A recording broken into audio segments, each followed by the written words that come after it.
Posso chamar a atenção do Ramos? Ô, ministro Ramos, por favor, vamos prestar atenção. Muito obrigado. O senhor gostou? Tá. Senhores, bom dia. Essa reunião é por solicitação minha ao presidente da República, porque nós iríamos apresentar isso à imprensa, que não foi apresentada, e começaram uma série de especulações sobre esse plano de retomada. Então, eu solicitei ao presidente uma reunião com os ministros, porque o plano não vai ter efeito se todos os senhores não nos ajudarem, cada um na sua área, é claro. Tá? Na hora que nós precisarmos das pessoas para a coordenação do plano, o Ministério que não colocar uma pessoa realmente que seja envolvida e tenha capacidade para poder coordenar e executar, esse Ministério vai ficar mais fraco e aí o plano todo fica meio capenga. Tá? É uma apresentação de 10 minutos no máximo, mas é somente isso. Eu pediria também aos senhores que a finalidade não é reunião de ministros para nós discutirmos nada, é simplesmente para apresentarmos o plano. Como é que saiu essa ideia?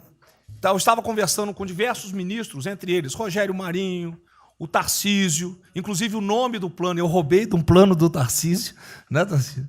Né? Pedi autorização a ele, roubei. É um plano Marshall brasileiro. Né? E eu comecei a observar que tinha plano da Ministério de Desenvolvimento Regional, que a economia tem plano, que a saúde tem plano, e não estava havendo uma coordenação, uma sinergia. Então, esse foi o motivo dessa reunião aqui. Eu vou procurar ser bem breve e objetivo. Por favor, passa a primeira. Muito bom. Passou tudo. Acabou. Então, vamos acabar. Você está no fim, está errado, cara. Porra. Passa a primeira. Muito bem. Os senhores podem observar o seguinte. Eu comecei com o presidente. O problema, nós estávamos invertendo a questão de uma lógica de raciocínio. Nós temos um problema, né? Nós temos que ver quais são as consequências negativas desse problema. Todo mundo sabia, sanitárias e econômicas. Ninguém tem dúvida, com reflexo em todos os ministérios. Mas o foco não é na solução do problema. O foco hoje, de uma maneira geral, é quem é o culpado. Né? E nós queremos recolocar, vamos dizer assim, readequar isso aí para como o governo deve reagir a este problema para achar uma solução para as duas consequências negativas que ocorrem. Próximo. Então, é um programa. O programa se chama Pro Brasil, tá? Dou crédito ao azar do Tarcísio foi ele ter conversado comigo. Eu gostei e roubei. Né? Pro Brasil é um programa para integrar, aprimorar ações estratégicas. Os senhores vão ver que o foco ele não é de governo, ele é de Estado. Eu estou tentando fazer uma projeção de 10 anos. Tá? Eu estou tentando, não, nós vamos ter que fazer isso aí. Para a retomada do crescimento socioeconômico em resposta aos impactos relacionados ao coronavírus. Tá? Pode passar, por favor.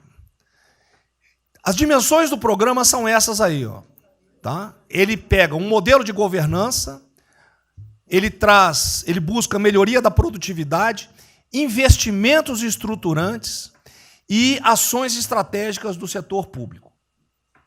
Vai. O programa se divide em duas etapas, ou duas partes. O Pro Brasil, deixa eu ver aqui que eu não estou conseguindo enxergar. Ordem e o Pro Brasil Progresso. Tá? O Pro Brasil Ordem, que você não imprimiu para mim, e eu agradeço. Ah, não, botou na página errada. Ele pega um arcabouço normativo, ele trata, essas são as medidas estruturantes dele. Vai ter que ter um arcabouço normativo, investimentos privados, segurança jurídica, jurídica e produtividade, melhoria no ambiente de negócios e mitigação dos impactos socioeconômicos. Na parte de investimento, ele foca em obras públicas, parcerias do setor privado. Esse programa também tem um foco na redução das desigualdades regionais. tá? Tem um foco na redução das desigualdades regionais. Ô, Cid, está com o dedo pé rápido aí. E... Só um segundo, por favor. Pode passar, por favor, Cid. Qual é a abrangência do programa? Os senhores podem observar que ele tem uma parte de infraestrutura, ele tem ações viabilizadoras e tem ações de apoio na lateral. Como é que é o nome mesmo? Facilitadoras. Então, observe, na infraestrutura, com foco particularmente nessas obras que estão paralisadas, esses investimentos que nós estamos perdendo, que estão paralisados. Ele pega infraestrutura de transporte e logística, desenvolvimento regional e cidades, pega energia, mineração, telecomunicações. No desenvolvimento produtivo, ele foca na indústria, agronegócio, serviços e turismo. Nas laterais, os senhores têm a parte de cidadania, capacitação, saúde, defesa, inteligência e segurança. Tem também cadeias digitais, indústria criativa e ciência. E nas viabilizadoras, que são transversais em toda a parte do programa, nós temos finanças e tributação, legislação e controle, meio ambiente e a parte institucional e internacional. Qual é por favor, o nosso time frame que nós estamos pensando aí? A estruturação do programa. Eu preciso que os senhores... Nós vamos fazer uma reunião, como os senhores podem ver. É a primeira reunião do grupo de trabalho, tá? Com todos os ministérios envolvidos. Na sexta-feira agora, tá? Os senhores vão receber o horário. E aí nós teremos, de maio a julho, a estruturação do programa. De agosto a setembro, o detalhamento do projeto. A partir de outubro, implantação em larga escala, tendo um foco prioritário naquelas ações que tenham uma resposta mais imediata. Porque o brasileiro é o seguinte, na hora que nós lançarmos o programa, eles vão começar a cobrar resultado. Né? Então, eu tenho que ter alguma resposta para o público. E a efetividade dos processos e monitoramento, na realidade, não está no final, ele está durante todo o processo. Tá? Passa mais um, Cid, por favor. Não, volta um. Aí. O horizonte do programa, se os senhores observarem, nós estamos pensando no horizonte, né, até 2020, na realidade até 2030. Tá? Mas uma primeira fase dele, ele é faseado até o final desse primeiro governo, mas com um planejamento que prossiga nisso aí. Esse é o foco do que o trabalho que os grupos vão ter que apresentar. Tá ok? Pode passar a última, por favor.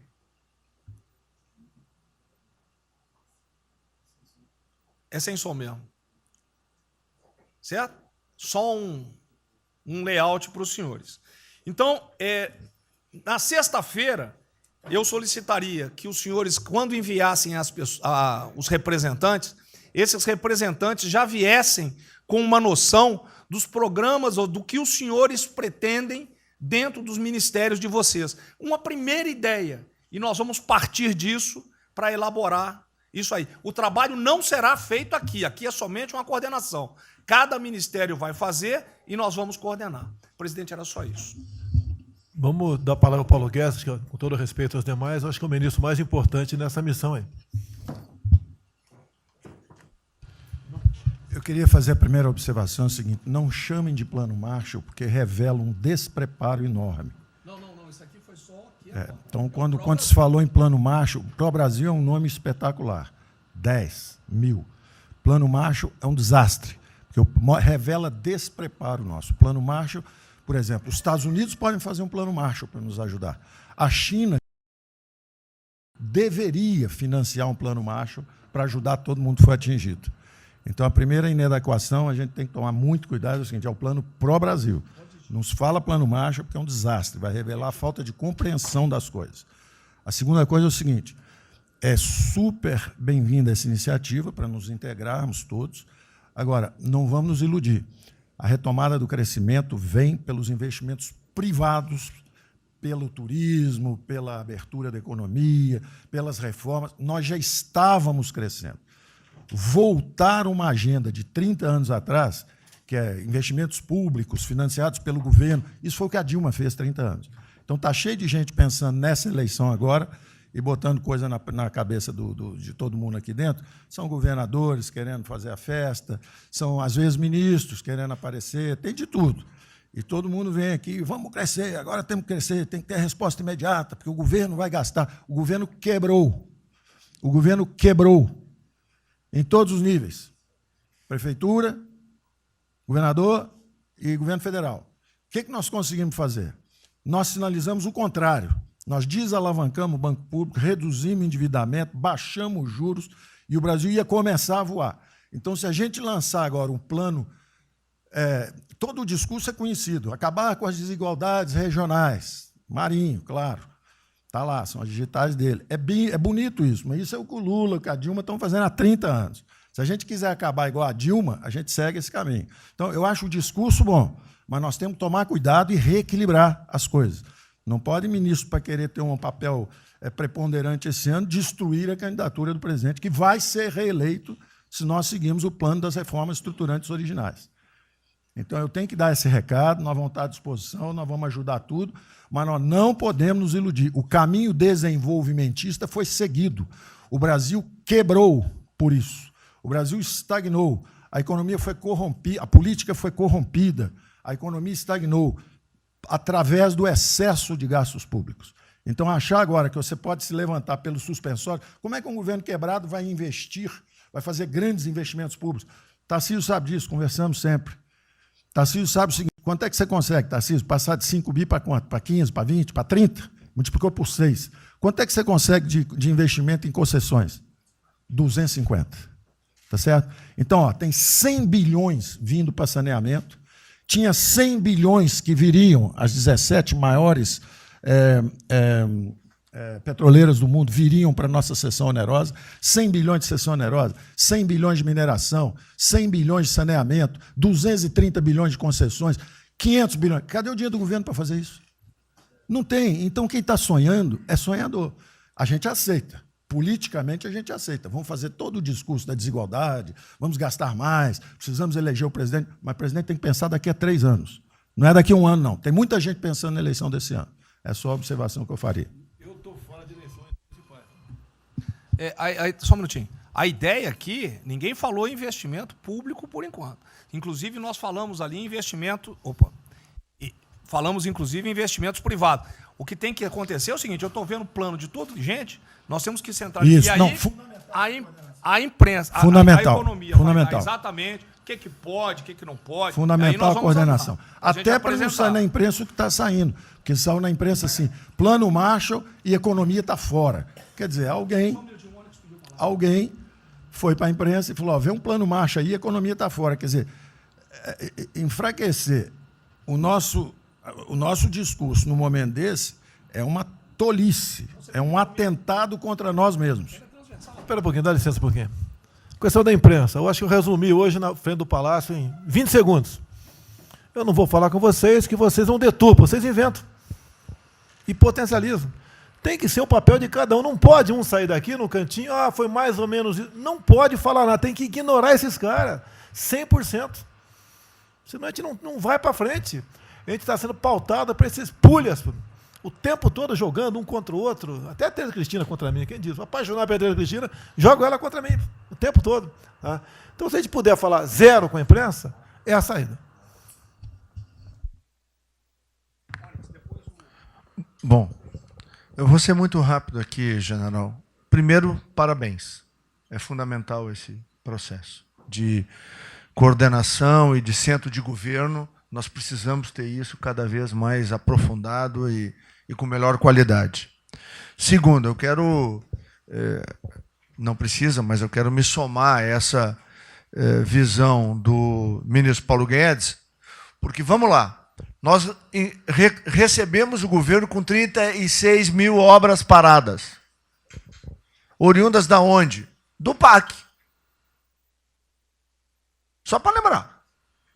O Abraão tem não sei quantas mil creches. 3 mil creches paradas que somam nessas 36. Então, o que nós trouxemos para o Brasil e como é que nós começamos o ano, e eu vou lembrar, presidente, o senhor sempre disse, é muito triste ver um brasileiro chegar no exterior e ser recebido com o manto da desconfiança. Pois nós passamos, Paulo Guedes, o ano todo, Tarcísio, Tereza, Bento, o nosso ministro Marcos Pontes e outros, andando pelo mundo e fazendo o quê? Vendendo o Brasil. Terminamos o ano, lembra do número, 482 bilhões de investimentos para os próximos 20 anos. Uma boa parte, mineração, petróleo, por aí vai. Recebemos 90 bilhões de bônus de outorga. Nós temos 10 bilhões de dólares do governo da Arábia Saudita que precisa definir onde é que vai botar. Mas o príncipe autorizou. São 50 bilhões de reais, a dinheiro de hoje. Então, eu tenho convicção de que nós temos que continuar fazendo o que a gente vinha fazendo. Ou seja, aprofundando a participação da sociedade. Nós temos uma coisa emblemática aqui, que é a Lei da Liberdade Econômica, que pela primeira vez na história do Brasil, desde que o Brasil é Brasil, o cidadão diante do Estado tem razão até que o Estado prove ao contrário. Foi isso que fez os americanos, que há 200 anos atrás eram muito mais pobres do que nós, ser muito mais ricos do que nós. Então, o aprofundamento são sim das reformas, é sim ousar e ter uma reforma tributária que baixe imposto no Brasil, reduz a carga tributária, estou falando sério. A gente nunca discutiu isso entre nós, mas isso tem que caminhar para isso. Por quê? Porque aí nós damos fôlego à iniciativa privada para que ela faça o que tem que fazer e nós vamos ser mediadores desse processo, apenas. E sinceramente, eu acho que todo o nosso esforço nos próximos dias tem que ser como é que nós mantemos a nossa linha, porque nós terminamos o ano, ministro Ernesto, ministro Tarcísio. O senhor foi recebido na Federação das Indústrias Alemãs com um slide que mostrava a 163 com os caminhões atolados e a 163 pavimentada. E o presidente que coordenava aquele momento, eu estava lá lhe aguardando, voltando da Rússia, disse ao senhor, o que vocês brasileiros fizeram que nós não acreditávamos que vocês recuperaram a confiança e estão fazendo tantas transformações. Então, presidente, só para concluir, 100% nesta linha, mas que a gente não perca o foco original, porque por onde a gente estava caminhando, nós recuperamos a confiança externa e externa. Fomos acometidos de algo muito grave, que é uma doença, e que foi levado ao paroxismo da histeria, porque serve a interesses de muitos, os mais variados, eu não vou aqui detalhar. Mas, sinceramente, temos que rapidamente voltar ao que nós estamos fazendo, porque nós estamos no caminho certo, e a prova disso é que todo mundo voltou a olhar o Brasil com respeito.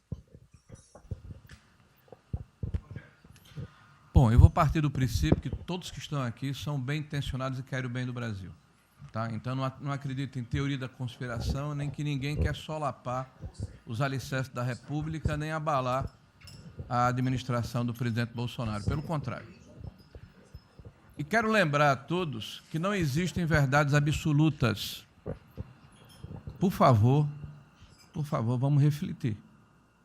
O que está acontecendo hoje no mundo não tem parâmetro nos últimos 100 anos. O que está acontecendo hoje no mundo vai permitir, de acordo com a FMI, foi a previsão de uma semana atrás, de uma diminuição de quase 3% do PIB mundial, e no caso do Brasil, de mais de 5%. Não tem paralelo. Em situações extraordinárias, remédios extraordinários de forma circunstancial. Isso não significa que nós tenhamos a necessidade de implantarmos uma política permanente. O ministro Braga Neto está, na sua apresentação, ele estabelece, inclusive, um limite temporal e deixa claro que é uma política de Estado. O que eu peço é que nós tenhamos aqui as mentes abertas e que os dogmas, quaisquer que sejam eles, presidente, sejam colocados de lado nesse momento. Porque os governos do mundo, certamente, têm a capacidade de entender o que está se passando. E eu tenho visto governos extremamente liberais preparando programas de reconstrução, levando em consideração a necessidade de que o Estado Nacional passe a ter um papel diferente como tomador de risco nesse momento em que há uma queda abrupta da liquidez. O ministro Onyx fala com muita propriedade da Arábia Saudita, dos 10 bilhões de dólares. É bom lembrar, está aqui o ministro Bento, que está se pagando para se retirar petróleo do mundo. Os países vão utilizar suas respectivas liquidez para resolver os seus problemas de infraestrutura e de retomada das suas economias. Nós temos que ter segurança jurídica, senhor presidente. Respeito a contratos, senhor presidente.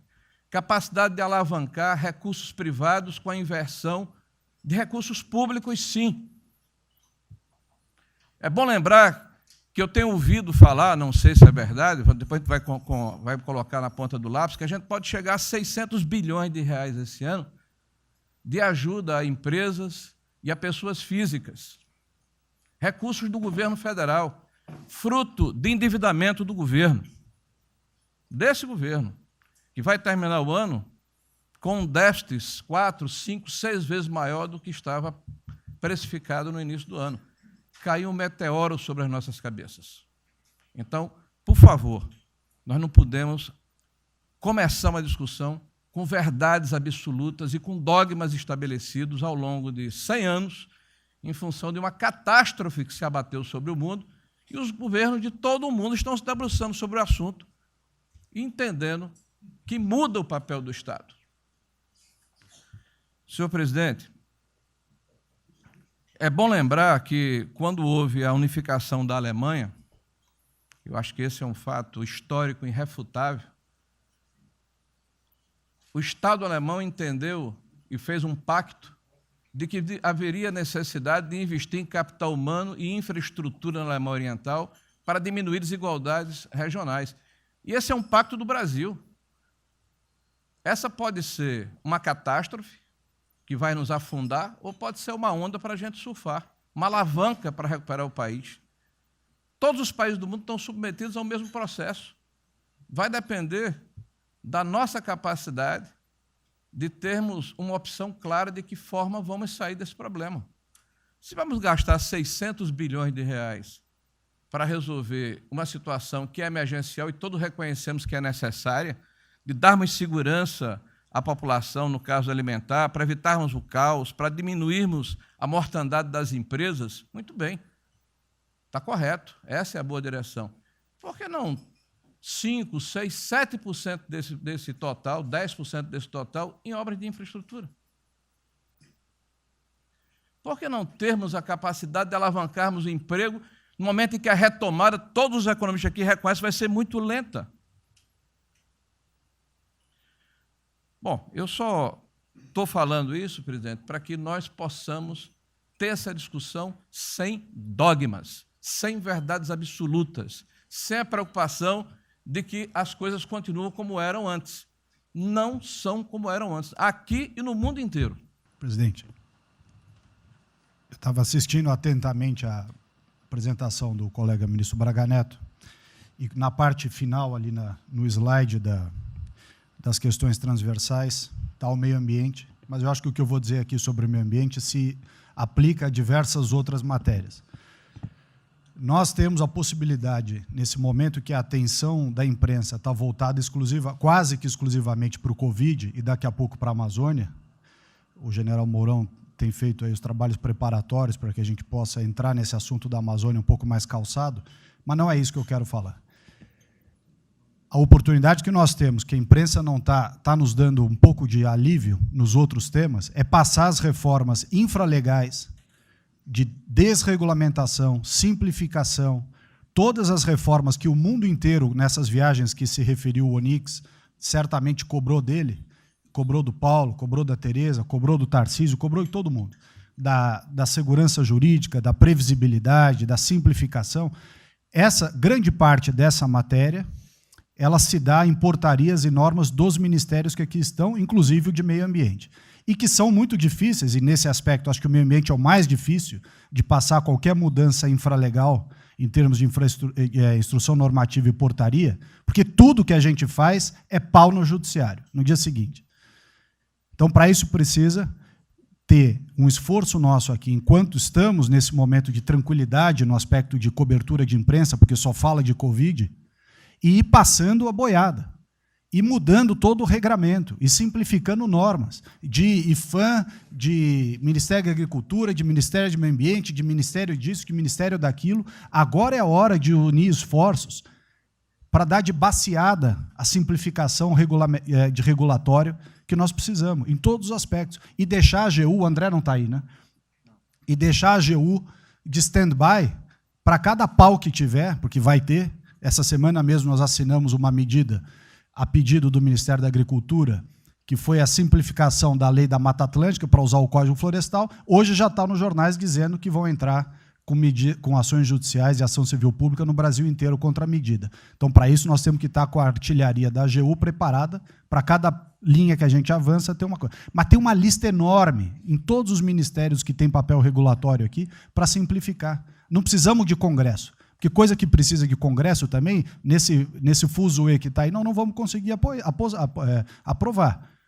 Agora tem um monte de coisa que é só parecer, caneta. Parecer, caneta. Sem parecer também não tem caneta, porque dar canetada sem parecer é cana. Então, isso aí vale muito a pena. A gente tem um espaço enorme para fazer. E, enfim, acho que essa é uma questão importante que estava aí nos slides, Braga Neto. Isso, exatamente. Me ligou agora de manhã o Eduardo Gouveia Vieira, da Firjan.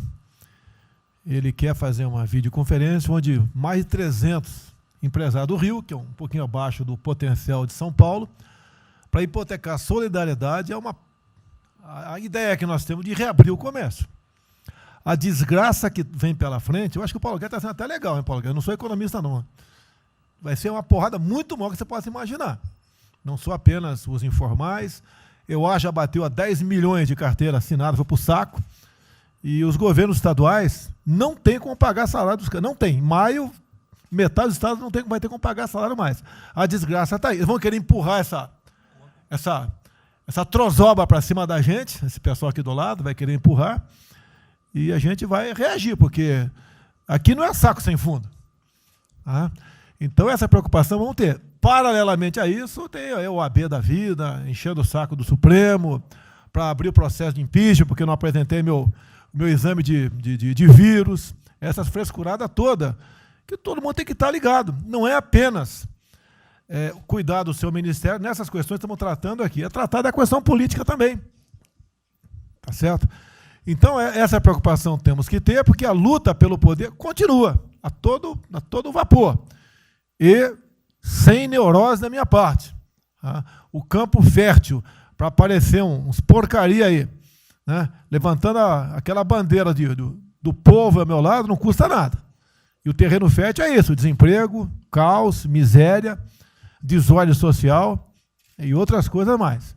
Então, essa preocupação todos devem ter. Né? Não é, tá bom, o Ministério fatura, deu merda no colo do presidente. Não pode ser assim. Hoje eu vi o Magno Malta me defendendo.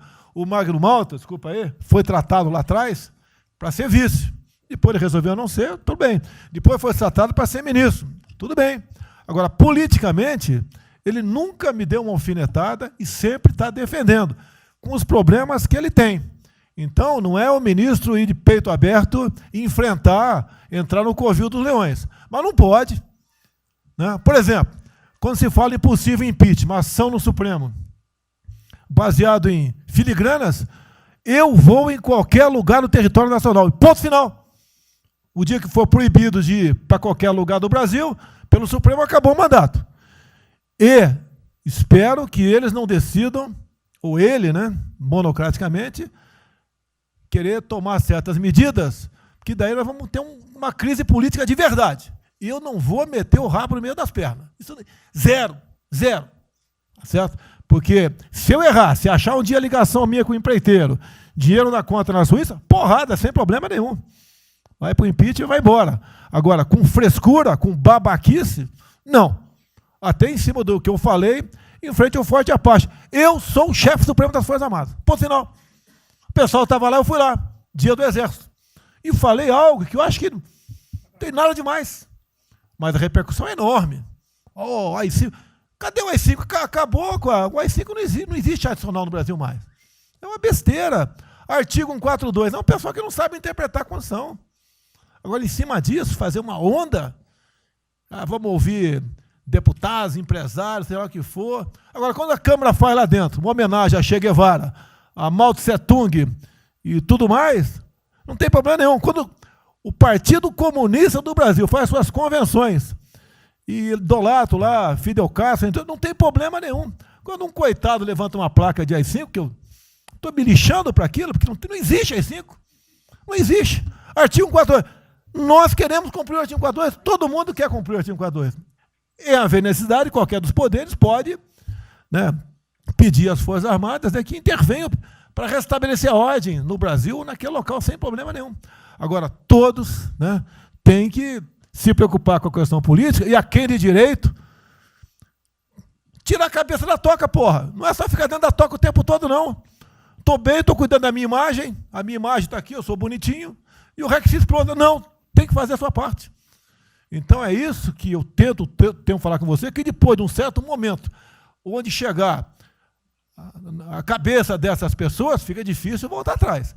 Daí querem uma crise, é uma crise. Não tenho amor por esse mandato, por a cadeia de presidente. Zero, zero. Não vou provocar ninguém. E assim como a defesa faz uma nota muito boa, dizendo que vai cumprir a Constituição, liberdade, 10, e não aceita golpe, 10, também não aceita o contragolpe dos caras, porra. Vai deixar alguns malucos aí, que a gente sabe quem são, ficar aí naquela fervura de o presidente é irresponsável, ele é maluco, ele é genocida. Não é assim. Não o que vale para um lado, vale para o outro. O que não vale para um lado, não vale para o outro. Essa é a nossa preocupação que devemos ter. Com isso que está aqui, o pró-Brasil, mas também com a questão política. Se nós começarmos a falar com propriedade, e tem muita gente que fala muito melhor do que eu, e tem um conhecimento muito melhor do que eu, tem que falar, pô, discretamente, mas tem que falar, para não deixar subir a temperatura, que é só porrada o tempo todo em cima de mim. E vou continuar indo em qualquer lugar do Brasil, ponto final, é problema meu. Tá certo? Se eu não tivesse direito de ir e vir, prefeitinho lá do fim do mundo, um jaguapoca de um prefeito, manda prender. Tem que a justiça se posicionar sobre isso, porra. Tem que se posicionar sobre isso abertamente. Não admitimos prisão por parte de prefeitos e o decreto. Tem que falar, não é ficar quieto. E aquele direito aqui, e todos os ministros têm que falar isso aí, não é só a justiça. Todos têm que falar. Não é ficar, toca o barco não e vamos em frente. Tá? Então é isso que eu apelo a vocês, pô. Essa preocupação, acordem para a política e se exponham. Afinal de contas, o governo não só. E se eu cair, cai todo mundo. Agora, se tiver cair um dia, vamos cair lutando, uma bandeira justa, não para uma babaquice de exame antivírus, pô. Pelo amor de Deus, pô. Tá? Eu, até já bem claro, de uns 8 anos para cá, quando pedia farmácia de manipulação, um remédio qualquer, eu falava com o médico. Bota um nome de fantasia, porque se for o meu nome para lá, como sempre foi um cara manjado, né, tem 3, 4 que vão manipular lá o medicamento, pode me envenenar, pô. E assim é a mesma coisa a questão do vírus, entre outros. De acordo com o interesse, o cara dá negativo ou dá positivo, depois que deu, vai para a contraprova, mas dá problema. E nós sabemos, tá certo, que nós temos um compromisso com a verdade. Eu jamais mentiria se não tivesse realmente um exame negativo. Jamais eu mentia negativo, deu positivo, vice-versa. Jamais. A verdade é acima de tudo. Então, é o apelo que eu faço a todos que se preocupem com política para não ser surpreendido. E eu não vou esperar o barco começar a afundar para tirar água. Estou tirando água e vou continuar tirando água de todos os ministérios. No cante é isso. A pessoa tem que entender. Se não quer entender, paciência, pô. E eu tenho o poder e vou interferir em todos os ministérios, sem exceção. Nos bancos eu falo com o Paulo Guedes, se tiver que interferir. Nunca tive problema com zero problema com o Paulo Guedes. Agora, os demais, eu não posso ser surpreendido com notícias. Pô, eu tenho a PF que não me dá informações. Eu tenho as inteligências das Forças Armadas que não têm informações. A BIM tem seus problemas. Tem algumas informações. Só não tenho mais porque está faltando, realmente, temos problemas. Aparelhamento, etc. Mas a gente não pode viver sem informação. Quem é que nunca ficou atrás da porta ouvindo que seu filho ou sua filha está está comentando. Tem que ver, depois que ela engravida, não adianta falar com ela mais. Tem que ver antes. Depois que o moleque encheu os cornos de droga, não adianta mais falar com ele, já era. E a informação é assim. Eu estava vendo, estudando no fim de semana aqui, como é que o serviço chinês secreto trabalha nos Estados Unidos. Qual a preocupação nossa aqui? É simples o negócio. Ah, não deve falar publicamente. Deve falar como? Está todo mundo vendo o que está acontecendo?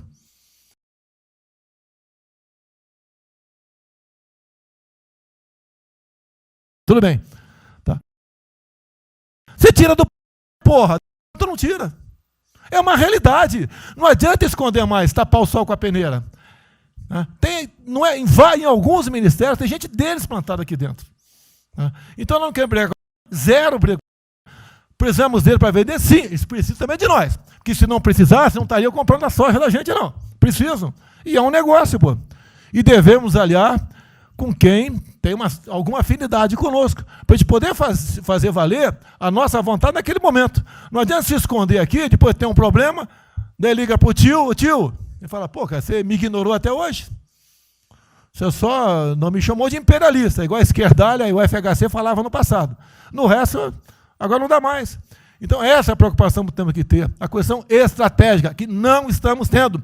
E me desculpe, o serviço de informações nosso, todos, são uma vergonha, que eu não sou informado. E não dá para trabalhar assim, fica difícil. Por isso, vou interferir. E ponto final, pô. Não é ameaça, não é uma extrapolação da minha parte, é uma verdade. Como eu falei, né? Dei os ministérios para os senhores, o poder de veto. Mudou agora, tem que mudar, pô. E eu quero realmente governar o Brasil. Nós precisamos de todos aqui, como disse o Marinho, né? Aqui é o mesmo barco. Se alguém cavar no porão aqui, vai todo mundo para o saco aqui, vai todo mundo morrer afogado. Então é isso que a gente precisa, é pensar além do que tem que fazer internamente aqui. Quando explodiu o Inmetro, eu conversei com o Paulo Guedes. Desculpa a linguagem, é uma putaria o Inmetro. Trocar tacógrafo, tocar taxímetro, botar chip na bomba de combustível, putaria, igualzinho a tomar 3 pinos. Está muito bem agora, a imprensa enfiou porrada. Botou um coronel. O coronel formado pelo IME. Não ia botar um coronel sem uma formação. Tá? E assim nós devemos agir. Como eu estava discutindo agora, IFAM, está lá vinculado à cultura. Eu fiz a cagada em escolher, não escolher uma pessoa que tivesse também outro perfil. Uma excelente pessoa que está lá, tá? Mas tinha que ter outro perfil também. O IFAM para qualquer obra no Brasil. Compara do Luciano Hang. Encontra lá um cocô petrificado de índio, para a obra, pô. Para a obra. O que tem que fazer? Alguém no IFAM que resolva o assunto. E assim nós temos que proceder. E assim, cada hora, como eu falei da Tereza Cristina, que mudou uma instituição normativa, revogou uma instituição normativa, ajudou 400 mil pessoas no Vale do Ribeira, parabéns a ela. Assim são outras decisões. A questão de armamento, tá? As questões de... por quê? Espera aí. Senhor ministro da Justiça, por favor. Foi decidido há pouco tempo que não podia botar algema em quase ninguém. Por que estão botando algema em cidadão que está trabalhando, ou mulher que está em praça pública, e a justiça não fala nada? Tem que falar, pô. Vai ficar quieto, até quando? Ou eu tenho que continuar me expondo? Tem que falar, botar para fora, esculachar. Não pode botar algema. Decisão do próprio Supremo. E vão ficar quietos até quando? Ficar humilhando o nosso povo. Porque isso está crescendo. O pessoal fica apontando para mim, votei em você para você fazer alguma coisa. Votei em você para você tomar decisões, para você brigar. E é verdade. Eu estou me lixando com a reeleição. Eu quero mais que alguém seja eleito, se eu vier candidato, tá? Eu quero ter paz no Brasil, mais nada. Porque se for à esquerda, eu e uma porrada de vocês aqui tem que sair do Brasil, que vão ser presos. E eu tenho certeza que vão me condenar por homofobia. 8 anos por homofobia. Daí inventam o racismo, como inventaram agora para o Von Traub. Desculpa usar bafo. Puta que eu pariu. O Von Traub pode ter falado a maior merda do mundo, mas racista? Vamos ter que reagir, pessoal. É outra briga. Tem que ser um governo com altivez. Se expor, mostrar que nós temos o povo do nosso lado. Que nós somos submissos ao povo. Nós queremos realmente, é como disse, se não me engano, Margaret Thatcher, né? Ou Reagan, não sei, para ser conduzido pela povo brasileiro, e ponto final. Onde o povo está, vamos estar junto. Eu não convidei ninguém para ir para frente do Forte Apache. Ninguém, zero. Estava na casa do meu filho, fiquei sabendo, vou para lá. A imprensa está falando agora que não sei, 2 ministros militares aí não aceitaram o meu convite. O dia que ou eu convido o ministro para o churrasquinho em casa, eu pago uma missão. Tá? Não sei, eu pago uma missão. Se a missão for absurda, o ministro falou, tchau, tô fora. Tá certo? Ou vai e fica puto, mas vai, pô. E jamais eu vou pagar uma missão escrota para quem quer que seja. Nem no quartel fazer isso com recruta, nem no quartel. Tá certo? Quem dirá o nosso convívio aqui, que é muito bom, partir para essa linha. Não estamos em desespero, nós estamos bem. Não somos acusados de desvio, de corrupção, nada, está zero. Temos problema pela frente, vamos tentar solucionar. Eu tenho conversado com vários ministros. E vamos solucionar, porque o destino do Brasil está na mão desse grupo privilegiado que está aqui. Eu não seria nada sem vocês. Vocês não seriam ministros sem eu. Duvido, dificilmente alguém ia ser ministro tivesse uma Haddad aqui, eu duvido. Poderia aceitar por alguns dias, né? Depois ver a sacanagem que ia ser, não ia ser diferente do que foi os 2 anos anteriores do PT, né? Ia pedir para sair. Então, um apelo para vocês, todo mundo se preocupa com o futuro do Brasil, com a questão política. Criticar um ato de uma pessoa ou outra não é criticar o Congresso ou de criticar o Supremo Tribunal Federal. Quem não ficou revoltado, viu, o Moro ficou revoltado com a liberdade desse pessoal. Por causa de vírus, botou esse estuprador para fora. Imagine se tivesse estuprado uma filha nossa, um filho da puta desse posto de liberdade. Agora temos que colocar no lugar dessas pessoas, desse pai que teve a filha estuprada, e o vagabundo foi posto na rua. Uma decisão, foda-se quem seja, tem que jogar pesado em cima disso. Não é um desabafo, pessoal, é uma realidade. O nosso barco está indo, mas não sabemos ainda, no momento, dado o último caso, vírus, para onde está nosso barco. Pode estar indo em direção ao iceberg. A gente vai para o fundo. Então, vamos se ligar, vamos se preocupar. Quem de direito se manifesta com altidez, com palavras polidas, tá? Mas coloca uma posição. Porque não pode tudo vem para a minha retaguarda, tudo. Tá? E vocês têm que apanhar junto comigo, logicamente, quando tiver motivo para apanhar, ou motivo para bater. Não, bem, a primeira questão do plano ali que foi apresentado, fica aqui o registro do meu elogio, certo que ele tem que ser preenchido aí nos detalhes, existem as questões econômicas a ser resolvidas lá pelo Ministério da Economia, a ser trabalhado também com as outras áreas econômicas. Só faria uma sugestão aqui, ministro, se pudesse colocar desde logo, em algum momento desse plano, alguma referência importante também à segurança pública e ao controle da corrupção.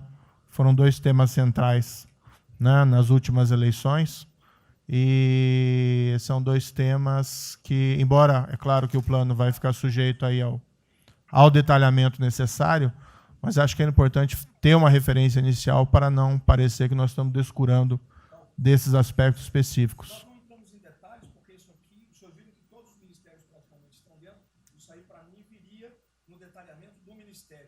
Mas eu acho que politicamente cabe. Não, sim. Não, eu entendo que cabe no detalhamento, mas acho que uma referência, né, seria interessante. A gente tem que apontar também que ou foi uma vitória do governo, do presidente. Ano passado houve uma queda expressiva desses principais indicadores criminais.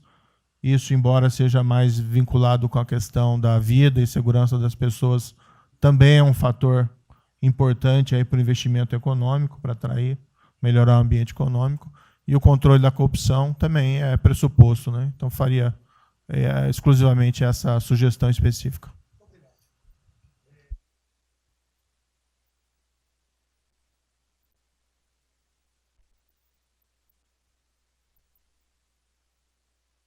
Para a gente começar a falar do dia seguinte, o próprio ministro Guedes, nas discussões que temos tido nas últimas semanas, tem nos orientado, o BNDES foca na reconstrução, foca no dia seguinte, porque a crise de saúde vai demorar alguns meses e a reconstrução muito mais meses do que isso. Então, é muito oportuno a gente já começar a discutir isso.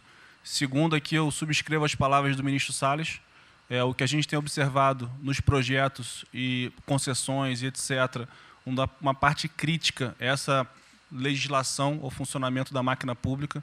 É um momento muito oportuno para a gente aproveitar isso, e isso faz uma baita diferença no preço de um projeto, na velocidade, faz muita diferença. Então, subscrevo aqui as palavras do ministro Salles. E, por último, ministro, quando eu assumi o banco em julho, o banco estava montado como uma fábrica de empréstimo, e o banco, durante 15 anos, foi uma fábrica de empréstimo. De julho até hoje, a gente fez uma reestruturação completa no banco, montando o que eu acredito hoje ser já o maior banco de investimento do Brasil em pessoas, e um banco de investimento de serviços focado em planejamentos econômicos setoriais e estruturação de projetos. Tá? O banco já está atuando dessa forma. Temos um vasto conhecimento setorial, um vasto conhecimento de planejamento, já está rodando a contento, e esse BNDES de hoje se parece muito mais com o BNDES de 20 anos atrás, que era o BNDES que planejava e estruturava esses projetos para o Brasil. Então, eu queria colocar aqui à sua disposição, que nos usa, estamos a serviço. Então, o que o senhor achar adequado e razoável, tanto no fornecimento de informações, mas como também nesse planejamento, na coordenação, temos já um modus operandi, uma estrutura que é plug and play. Se o senhor quiser usar, já está pronta para rodar para esse tipo de mapeamento e estruturação de projeto. Então, por favor, sinta-se bem à vontade de nos usar integralmente aqui na coordenação desse projeto, caso o senhor entenda adequado. Tá?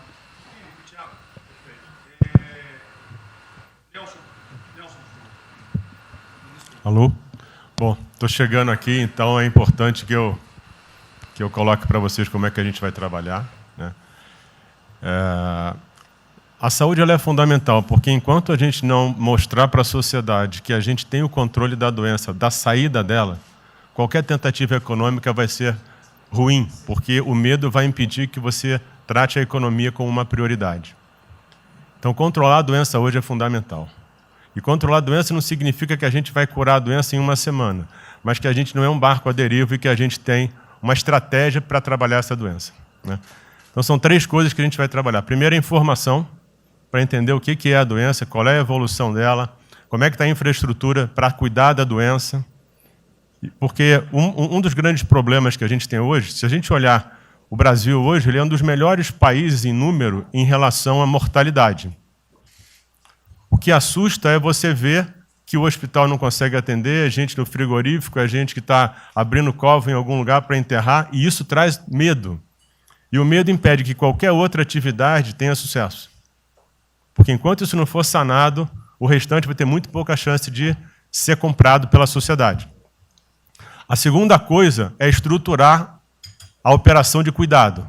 Então, a gente vai investir em logística, vai investir na parte de compra e tentar melhorar o processo. Por quê? Porque se eu tiver os hospitais funcionando, eu vou ter os pacientes tratados, eu não tenho a sensação da crise, o medo melhora e o restante pode entrar.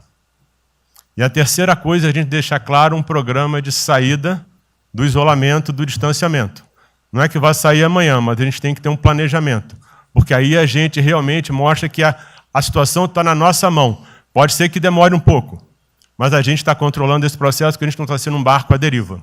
Então, basicamente, eu queria falar para vocês, essa é a forma como a gente vai tratar, e a gente vai estar interagindo com todos os ministérios que forem necessários para que isso aconteça da forma mais rápida possível. Basicamente é isso, e prazer estar aqui com vocês.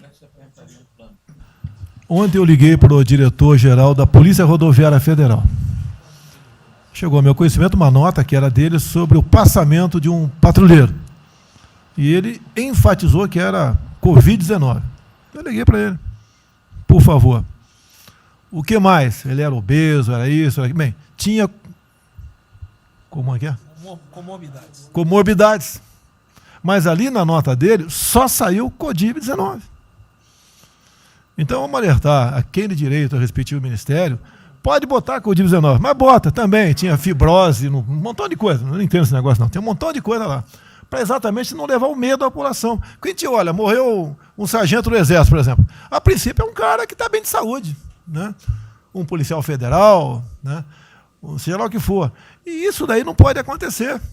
Então a gente pede esse cuidado com os colegas, tá? A quem direito ao respectivo ministério, que tem alguém encarregado disso, né? Para tomar esse devido cuidado, para não levar mais medo ainda para a população. Você perguntou em relação a ele, perguntou quanto tempo levaria para mostrar um plano, alguma coisa. Eu acredito que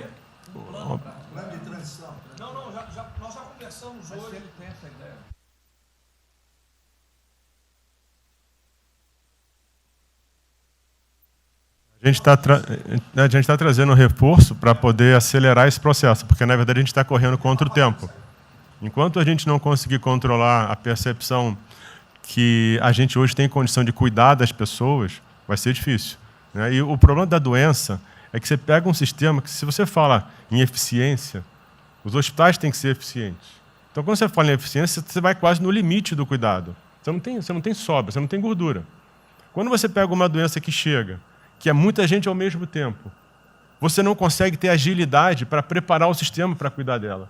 E a gente tem um problema adicional que a gente tem que tomar cuidado, que é o seguinte: como você tem os hospitais com pouca... Você tem muita gente falando de Covid, mas os hospitais estão diminuindo muito o atendimento, o que significa que eles vão ter problema financeiro. Se isso prorroga, esses hospitais vão ter cada vez mais dificuldade, você vai poder ter um hospital mais sucateado, um hospital fechado. O que está acontecendo hoje? Vamos botar em números hoje, que a gente tem 4 milhões de pessoas hoje com a Covid. O Brasil hoje tem 212 milhões de pessoas. Tem 208 milhões que não estão tendo a atenção necessária. Então, você tem câncer, cardiovascular, isso tudo está represado, é demanda reprimida. Quando você controlar a Covid, o não Covid vai chegar com tudo. E você pode pegar uma estrutura sucateada. Aí você só vai transferir o problema de medo, que vai ser o medo da Covid para o medo da não Covid. Então, a gente tem que estar preparado para isso tudo. Então, não é só trabalhar o curtíssimo prazo, a gente tem que preparar para essa segunda fase que vai chegar também. Isso tudo a gente está fazendo, só para vocês saberem que a gente está pensando nisso tudo, só para vocês saberem que está tudo trabalhado.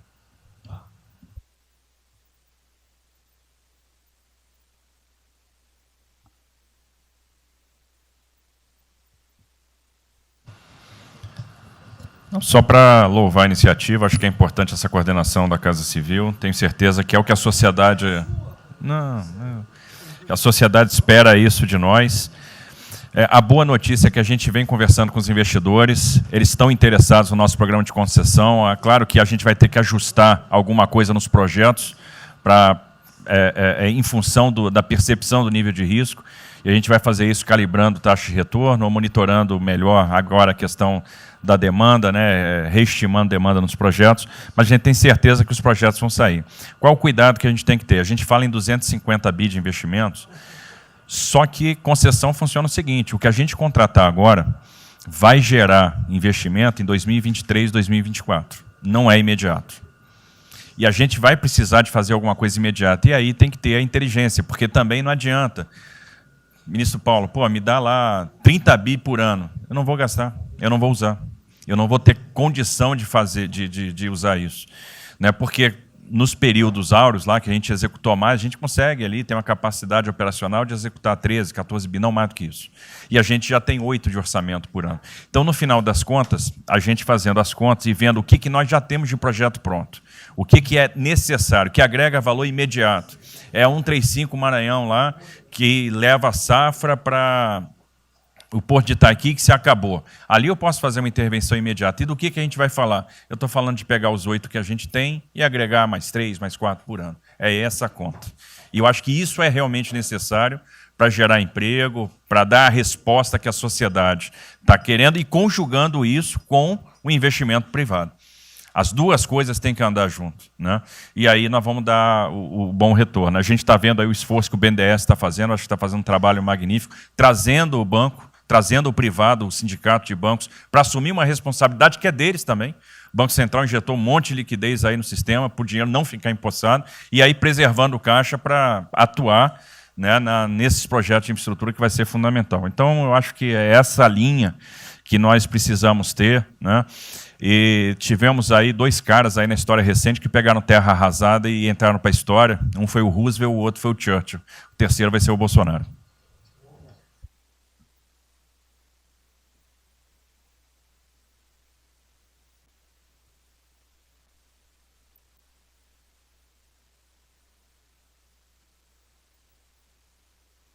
São só 5 pontos muito rápidos. Primeiro, presidente, o maior programa da história do mundo de inclusão social, digital, que nós estamos fazendo nesse governo, pessoas que tomavam dinheiro a 25% ao mês. Quer dizer, todos os ladrões lá, PT, PMDB, PSDB, aquela ladroagem toda, 25% ao mês. E ninguém se indigna. Esse governo que se indignou, o governo dos liberais. Então, assim, acho que a gente está com um problema de narrativa. Hoje de manhã, por exemplo, o pessoal da Band queria dinheiro. O ponto é o seguinte, vai ou não vai dar dinheiro para Bandeirantes? Ah, não vai dar dinheiro para Bandeirantes? Passei meia hora levando porrada, mas repliquei. E falei, olha, vocês estão em casa? Eu tenho 30 mil funcionários na rua. Não tem esse negócio, essa frescurada de home office. Eu já visitei 15 agências. E você em casa? Aí o pessoal ficou um pouco mais calmo. Quer dizer, eu posso ter 30 mil brasileiros nas agências lá. Sabe quantas pessoas a Caixa está pagando hoje? 7 milhões de pessoas. E todo mundo em home office. Que porcaria é essa? Desculpa o meu ponto, presidente. Quando o senhor falou, pô, eu vou me emocionar. O Luiz Lima, que nadou com meu pai, foi atleta olímpico, teve a esposa e a filha de 14 anos presa ontem, num camburão. Que porra é essa? Desculpa. Que porra é essa? O cara vai pro camburão com a filha. Se fosse eu, ia pegar minhas 15 armas e ia dar uma... Eu ia morrer. Porque se a minha filha fosse pro camburão, eu ia matar ou morrer. Que isso? Estava nadando, é uma atleta olímpica. Você tira a pessoa está nadando com 14 anos. Eu tenho uma filha, Maria, de 14 anos. Se a minha filha fosse para o camburão, ou eu matava ou eu morria. Que isso? E a esposa do Luiz Lima nem usou o fato de ser esposa de um deputado federal. Mas ela assim, foi calada e saiu calada. E aquele governador roubando para a direita, para tudo quanto é lado. Então o governador rouba, aí ele sai prendendo todo mundo e fica tudo isso por isso mesmo. Aí a gente faz o maior programa da história da humanidade de inclusão de pessoas que recebiam 25% ao mês, cobravam. PSDB, PT, PMDB, aquele grupo todo. Na hora de privatizar, todo mundo, porra, com 200 milhões, 300 milhões, porra. Tem vice-presidente da Caixa que eu expulsei, dos 120, 105 eu tirei. E se o senhor precisar, obviamente, o meu chefe é o ministro Paulo Guedes, ele decide. Não tem problema.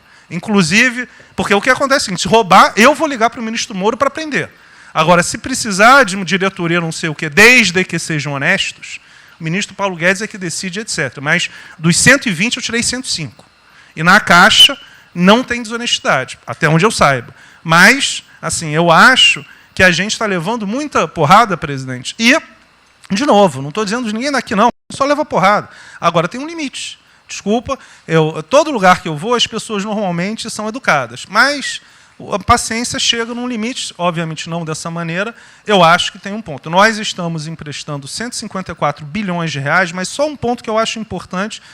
Tarcísio é super meu amigo e ele é muito esperto. Qual que é o grande ponto que a gente tem que evitar? O cara que está quebrado, já estava quebrado antes e quer a nossa molezinha. Então, assim, claramente tem que ajudar, e eu concordo. Tanto que nós emprestamos 43 bilhões de reais para o segmento imobiliário. 1,5 milhão de pessoas deixaram de ser demitidas. Agora, não é para todo mundo, não. Aquela empresa que já estava quebrada antes, por que a gente vai dar molezinha? Então, este ajuste fino é importante, os bancos têm que fazer. Por quê? Último ponto que eu falo. Já estou sendo processado também, vamos nós dois juntos para a cadeia, por causa do auxílio emergencial. Sabe o que tem? Tem gente do TCU dizendo que a gente está ganhando muito e tem gente dizendo que a gente está ganhando pouco. Ferrou. Ou seja, tem gente querendo me prender porque está dizendo que a gente está ganhando muito. E tem gente querendo me prender, que são aqueles caras lá que estavam antes, dando pouco. Vou acabar sendo preso, mas o que a gente não vai fazer? Deixar 30, 40, 50 milhões de pessoas passarem fome. Então, é só o meu recado dizendo o seguinte, a Caixa, o banco de todos os brasileiros. Poxa, a gente está com 30 mil pessoas.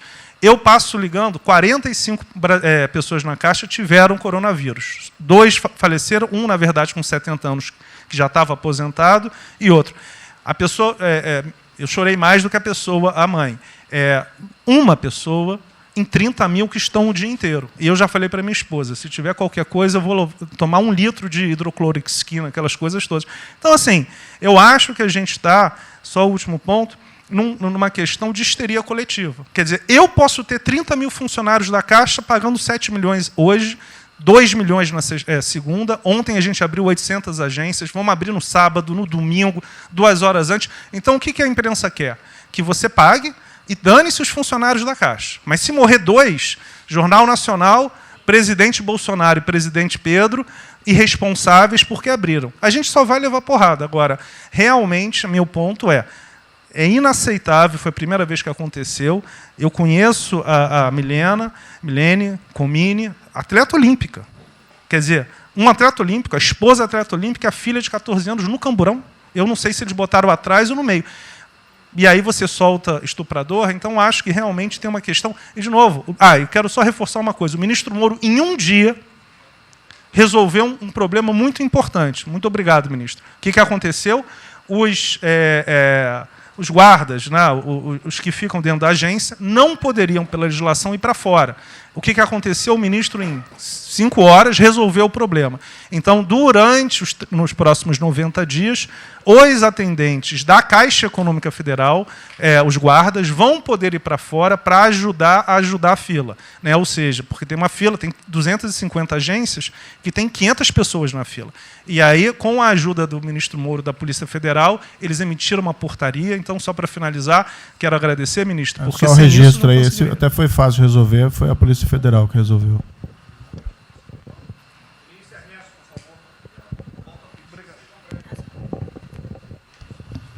Obrigado, ministro. Rapidamente, sobre o plano. A dimensão internacional do plano, evidentemente, é fundamental, já está ali contemplada. Eu queria mencionar o seguinte, eu acho que é fundamental que essa dimensão internacional não seja simplesmente uma adaptação nossa ao cenário internacional, mas que ela leve em conta a capacidade que o Brasil hoje tem de influir no desenho de um novo cenário internacional. Eu estou cada vez mais convencido de que o Brasil tem hoje as condições, tem a oportunidade de se sentar na mesa de 4, 5, 6 países que vão definir a nova ordem mundial. Outro dia, na conversa do presidente com o primeiro-ministro da Índia, o indiano disse que vai ser tão diferente o pós-coronavírus do pré quanto o pós-Segunda Guerra do pré. E eu acho que é verdade. E assim como houve um Conselho de Segurança que definiu a ordem mundial 5 países depois da Segunda Guerra, vai haver uma espécie de novo Conselho de Segurança, e nós temos, dessa vez, a oportunidade de estar nele e acreditar na possibilidade do Brasil influenciar e ajudar a formatar um novo cenário. E esse cenário, eu acho que ele tem que levar em conta o seguinte, estamos aí revendo os últimos 30 anos de globalização, vai haver uma nova globalização. O que aconteceu nesses 30 anos? Foi uma globalização cega para o tema dos valores, para o tema da democracia e da liberdade. Foi uma globalização que, a gente está vendo agora, criou um modelo onde no centro da economia internacional está um país que não é democrático, que não respeita direitos humanos, etc. Né? Essa nova globalização, acho que não pode ser cega. Né?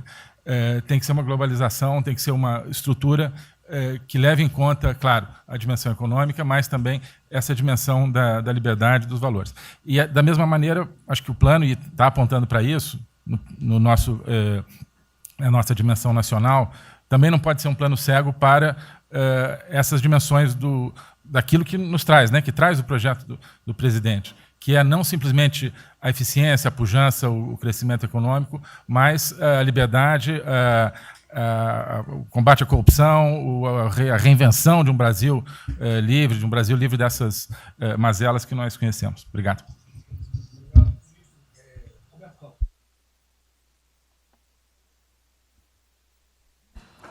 Não, é bem rápido. Eu só vou voltar numa história. Vou voltar aqui numa história breve, que é lembrar que no fim do governo Dilma a taxa de juros era 14,5%, a curta, mas a taxa longa era 20%. E aí, quando a gente olha o que aconteceu e o que proporcionou a taxa de juros cair, é interessante, porque teve um dia, 18 de agosto, que saiu uma manchete no jornal que todos os elementos apontavam que ia ter o teto de gastos. Naquele dia, a curva de juros longa começou a cair e foi quando depois o presidente do Banco Central anterior começou a cair os juros. Ele caiu os juros até o nível de 6,5%, estabilizou, teve a incerteza das eleições, com a incerteza do PT poder voltar, a taxa piorou. Depois, curiosamente, quando o mercado entendeu que ia ter a Previdência, foi quando abriu espaço para cortar os juros novamente. Então, a razão dos juros ter ido de 14,5%, ou 15%, ou 20% para o que está hoje foi o fato da sociedade, do mercado, ter entendido que o governo ia ter disciplina em relação às contas públicas. Isso a gente não pode esquecer. Tá? Se me permite, Roberto, então você está dizendo aí que não só a Selic, bem como a taxa longa, nós devemos basicamente a PEC do teto, é isso? Isso. Estou dizendo exatamente isso. e depois também a Previdência. Então, dito isso, eu acho que é importante a gente passar essa mensagem. Um outro tema só, em relação ao plano, 3 pontos só que eu acho importante. A gente tem feito reuniões entre os banqueiros centrais de vários países do mundo quase todas as semanas. E eu acho que tem 3 pontos que são importantes. Primeiro, existe um consenso hoje que o mundo privado está com muito medo de tomar risco. Então, que não vai ter como ter uma saída rápida sem que o governo não entre de alguma forma tomando risco, porque o mundo privado está com medo de tomar risco pelo fator medo, que é o fator que o doutor mencionou, que eu acho que é muito importante. Se amanhã você permitir todo mundo ir no estádio de futebol ver um jogo, será que todo mundo vai sair de casa e vai? Qual é o fator medo? E o fator medo é interessante, porque quanto mais informação você tem, mais medo você tem, porque a mídia joga medo. Então, você tem hoje uma classe mais alta que tem mais medo que a classe mais baixa, exatamente porque eles têm mais acesso à informação e a informação é enviesada.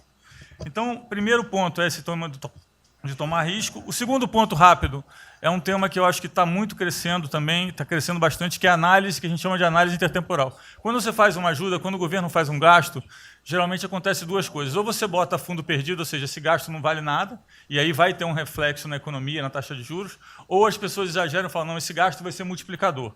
Provavelmente não é nenhuma coisa nem outra. O que eu acho que falta de analisar os gastos do governo é o quanto desse gasto que eu recupero lá na frente, via preservar emprego, via manter uma empresa viva que ia morrer. Então, eu acho que falta análise completa do gasto. O gasto nunca é fundo perdido. Também ele nunca é muito multiplicador, ele é um meio do caminho entre uma coisa e outra. E o que eu acho que falta é a análise de eu vou gastar tanto e esse gasto vai ter essa efetividade. Por exemplo, existe uma percepção do mercado que dinheiro para governador e prefeito é dinheiro jogado fora. Pode ser que seja mentira, mas existe essa percepção hoje. E tem vários vídeos rodando por aí, os senhores devem ter visto, de que o dinheiro vai para a prefeitura e não vai parar, porque vai em bem intangível, que é difícil de controlar. Vai em programa que você nunca tem como monitorar. Então, acho que é importante esse tema de fazer essa análise intertemporal, de ver realmente qual é a eficiência do gasto. E, por último, último ponto, conversando com investidores, a gente tem feito isso, inclusive nós fizemos uma conversa, 2 bancos centrais com investidores, inclusive de infraestrutura, e o problema principal que aparece em toda a conversa no Brasil, do investidor privado, é que, no passado, toda vez que o investidor privado entrou, teve muita sacanagem. O tema da governança é super importante. Então, eu estava conversando com o Marinho, a coisa mais importante desse projeto, na minha opinião, é garantir que a governança é boa, para o investidor privado ter certeza que ele vai estar junto com o governo, ou ele vai estar em grande parte tomando risco, às vezes o governo vai tomar um pouquinho, mas que é uma coisa que ele não precisa se preocupar na frente com a governança. E o jeito de melhorar a governança é colocar agentes internacionais que fazem governança mundial. A gente conversou um pouco sobre isso, é só isso. Obrigado. Obrigado. Ministra Damares, por favor. Perdão, Marcelo já falou? Não. Não. Ministra Damares. Ministro, parabéns pela ideia, mas eu preciso lembrar, e eu preciso fazer sempre isso para que a gente não perca o foco, a questão de valores, ministro. Esse governo tem o pilar dos valores. Não se pode construir nada neste governo sem a gente trazer valores. Nós estamos sabendo, e a gente está falando o tempo todo, que nós não seremos mais os mesmos depois dessa pandemia. O mundo não será mais o mesmo, nós não seremos mais o mesmo, e nós vamos ter que fazer uma revisão de políticas públicas no mundo todo e no Brasil. Nós vamos ter que nos reinventar, com certeza. Neste momento, o que nós estamos vendo aqui no nosso comitê? Nós estamos buscando dados e não estamos encontrando dados. Nós recebemos um governo que não tinha dados, os dados que nós tínhamos eram falsos, mentirosos, um Brasil de achismo, um Brasil de talvez, eu acho que é, talvez sim, talvez não. Políticas públicas construídas até agora nessa nação em cima de talvez e de achismo. Nós vamos ter que rever muita coisa. É um país plural. Quando a gente foi buscar os povos tradicionais agora para a gente construir o enfrentamento ao coronavírus, nós descobrimos, ministros, que nós temos 1.300.000 ucranianos no Brasil e ninguém nunca falou de ucranianos para nós, com a sua cultura totalmente preservada no Brasil. Nós estamos com 1.500.000 ciganos e eu falava de 1.300.000 e são 1.500.000 ciganos. Nós estamos... Então, presidente, nós vamos ter que rever muita coisa na aplicação das nossas políticas públicas no Brasil. Os nossos seringueiros são em números maiores do que a gente imagina no Brasil. Então, tudo que nós formos construir, nós vamos ter que ver, ministro, a questão dos valores também. A questão, os nossos quilombos estão crescendo e os meninos estão nascendo nos quilombos e os seus valores estão lá.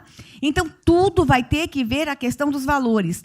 E quando eu falo valores, ministro, eu quero dizer para o senhor, nós estamos com quase 80 mil idosos em abrigos no Brasil. Eu me surpreendi com números. Nós estamos com quase 60 mil crianças em abrigos no Brasil. Os números estão me surpreendendo. E eu estou com um número absurdo de mulheres também em busca de abrigos por causa de violência. Então, tudo isso tem que vir para este pacote. Nós vamos ter que fazer algumas revisões de políticas públicas no Brasil. Então, por favor, ministro, coloque aí a questão de valores. E quando eu falo valores, aí eu quero olhar para o nosso novo ministro aqui da Saúde e dizer, ministro, valores estão lá no seu ministério também. Neste momento de pandemia, a gente está vendo aí a palhaçada do STF trazer o aborto de novo para a pauta. E lá estava a questão de as mulheres que são vítimas do Zika vírus vão abortar. E agora vem no coronavírus. Será que vão querer liberar que todos que tiveram coronavírus poderão abortar no Brasil? Vão liberar geral? O seu ministério, ministro, está lotado de feminista que tem uma pauta única, que é a liberação de aborto. Quero te lembrar, ministro, que está chegando agora, este governo é um governo pró-vida, é um governo pró-família. Então, por favor. E aí, quando a gente fala de valores, ministro, eu quero dizer que nós estávamos, sim, no caminho certo. A gente não precisa reinventar muita coisa, não. E eu quero citar aqui o exemplo da política indigenista, como este governo estava construindo. Todo mundo começou a dizer, a esquerda começou a falar, que o coronavírus iria dizimar os povos indígenas no Brasil. O primeiro óbito, dia 12 de abril, sabe o que é isso? A forma como nós estávamos conduzindo a política indígena no Brasil. Primeiro óbito, dia 12 de abril. E eu fui lá para a Amazônia, em Roraima, junto com o presidente da FUNAI e o secretário nacional de saúde indígena, para acompanhar o primeiro óbito. A forma como a gente conduziu deu muito certo. Vamos ter que melhorar? Vamos ter que melhorar. E por que nós fomos lá, presidente? Porque nós recebemos a notícia que haveria contaminação criminosa em Roraima, em Amazônia, de propósito, em índios, para dizimar aldeias e povos inteiros para colocar nas costas do presidente Bolsonaro. Eu tive que ir para lá com o presidente da FUNAI e me reuni com os generais da região e o superintendente da Polícia Federal para a gente fazer uma ação ali meio que sigilosa, porque eles precisavam matar mais índio para dizer que a nossa política não estava dando certo. Então, o que a gente estava fazendo estava dando certo, o que nós estamos fazendo está dando certo. Então, aqui, general, todo o nosso trabalho que envolve políticas de valores precisa estar aqui no Pró-Brasil. E aí, presidente, só para encerrar, eu quero dizer para o senhor que a sua angústia tem razão de ser. Nunca houve tanta violação de direitos no Brasil como neste período. Direitos fundamentais foram violados. No nosso Disque 100 tem mais de 5 mil registros, ministros, de violação de direitos humanos. Mas o senhor tem uma ministra de Direitos Humanos e uma equipe muito corajosa. São mais de 5 mil procedimentos e ações que estão sendo construídos. Governadores e prefeitos responderão processos. Idosos estão sendo algemados e jogados dentro de camburões no Brasil. Mulheres sendo jogadas no chão e sendo algemadas por não terem feito nada. Nós estamos vendo padres sendo multados em R$90 mil porque estavam dentro da igreja com 2 fiéis. A maior violação de direitos humanos da história do Brasil nos últimos 30 anos está acontecendo neste momento. Mas nós estamos tomando providências, a pandemia vai passar, mas governadores e prefeitos responderão processos e nós vamos pedir, inclusive, a prisão de governadores e prefeitos. E nós estamos subindo o tom. E discursos estão chegando. O nosso ministério vai começar a pegar pesado com governadores e prefeitos. Nunca vimos o que está acontecendo hoje. Se eles falavam que nós éramos violadores de direitos, eles estão. Inclusive, o governador Wellington, agora, ontem, determinou que a polícia poderá entrar nas casas. Vocês não imaginam o que ele vai fazer. Poderá entrar assinou. A polícia poderá entrar na casa sem mandato. Então, assim, as maiores violações estão acontecendo nesses dias. Então, nós estamos fazendo enfrentamento, mais de 5 procedimentos, o nosso ministério já tomou iniciativa e nós estamos pedindo, inclusive, a prisão de alguns governadores. Então, está aí algumas respostas. Valores, por favor. Valores. Ministro Damares, houve aqui uma apresentação, uma representação do ministro Paulo Guedes, que a senhora vai receber mais dinheiro. Até que o menos recebe ela. Que menos recebe ela. Obrigada. Ministro Marcelo, por favor. Obrigado, vou ser bem breve também. Primeiro, parabenizar o ministro Braga Neto pelo Pro Brasil. Eu queria só deixar uma coisa seguinte, eu fico bem... Não é trabalho meu, hein? É trabalho da equipe e eu roubei ideia de bando de gente aqui. Eu roubei ideia aqui, ali, eu roubei ideia, tá? Eu aproveitei a ideia, eu só coordenei. Um cronograma importante do projeto. Obviamente, todos os ministérios, como o Ministério do Turismo, também já estamos finalizando até amanhã esse programa de retomada. E, presidente, o turismo, obviamente, ele tem uma importância muito grande para a economia, o Paulo Guedes sabe disso, mais de 8%, ou seja, quase 10% do PIB nacional é turismo. E o presidente falou que vai extinguir o ministério porque o turismo acabou. Agora precisa do ministério mais do que nunca, presidente. O turismo ele vinha numa crescente muito importante. O ano de 2019 cresceu 2,6%, enquanto a economia cresceu 1%. Gerou 163% a mais de emprego do que o ano de 2018. E, obviamente, no meio dessa pandemia, foi o primeiro a ser impactado e de forma brutal. O Rogério Marinho sabe bem disso e nos ajudou muito aí. Quero aproveitar para agradecer o Paulo Guedes, o Marinho também nos ajudou muito nesse processo, de contemplar, ou seja, de ter um plano de ação que viesse evitar o desmonte do setor do turismo, porque grande parte das empresas do turismo passou de um fluxo de caixa de 100 para 0 de um dia para o outro. Então, ações como a suspensão de contrato de trabalho, o ministro Moro também, agradeço, teve uma ação fundamental para o setor, que foi uma medida provisória que contemplasse ambas as partes, tanto o consumidor quanto as empresas, através da Senacom, o que impediu judicializações em massa, porque aquela pessoa que comprou o ingresso de um show ou um pacote turístico, ela, se fosse para cima das empresas ainda para pedir o reembolso de imediato, isso seria catastrófico, geraria mais desemprego ainda. Então, essa medida provisória garantiu que as empresas pudessem ter um fôlego, um prazo aí de até 12 meses para fazer esse reembolso. Um terceiro ponto foi a questão dos créditos, que está terminando de ser fechado junto ao BNDES. Agradeço muito aí também o Montesano, a Caixa Econômica também, o Pedro, o ministro Paulo Guedes, que o entrave maior estava na questão das garantias, mas a gente está conseguindo finalizar esse modelo de crédito para contemplar a todos, desde o MEI ao micro, o pequeno, o médio, o grande empresário no Brasil do setor turismo. O setor, presidente, ficou muito feliz, se sentindo contemplado com todas essas ações e medidas por parte do governo federal. Então, o setor do turismo no Brasil fizeram cartas com as principais associações agradecendo a postura do governo federal em relação a isso. Eu quero, presidente, falar um assunto aqui que talvez seja muito polêmico, mas eu acho que é importante esse debate nesse momento. Aí eu falo também para a ministra Damares, que eu sei que é uma pauta muito sensível também a ela, que é a questão, presidente, porque o Ministério do Turismo agora tem que ter um planejamento, um plano de atração de investimentos, que é o que gera emprego, renda, é o que ajuda, obviamente, a economia do Brasil. E, para isso, presidente, eu acredito que é um momento propício, nesse planejamento da retomada, discutir os resorts integrados. Não é legalização de jogos, não é bingo, não é caça-níquel, são resorts integrados. Obviamente, presidente, uma pauta que precisa de ser construída, a Damares está olhando com cara feia para mim, uma pauta que precisa de ser construída com as bancadas da Câmara, tanto a evangélica quanto a católica, mostrando ou desmistificando vários mitos que giram em torno disso. Não sei se o ministro Paulo Guedes concorda. Nós temos a possibilidade de atrair pelo menos 40 bilhões de dólares para o Brasil só de outorgas, de investimentos imediatos com essa pauta.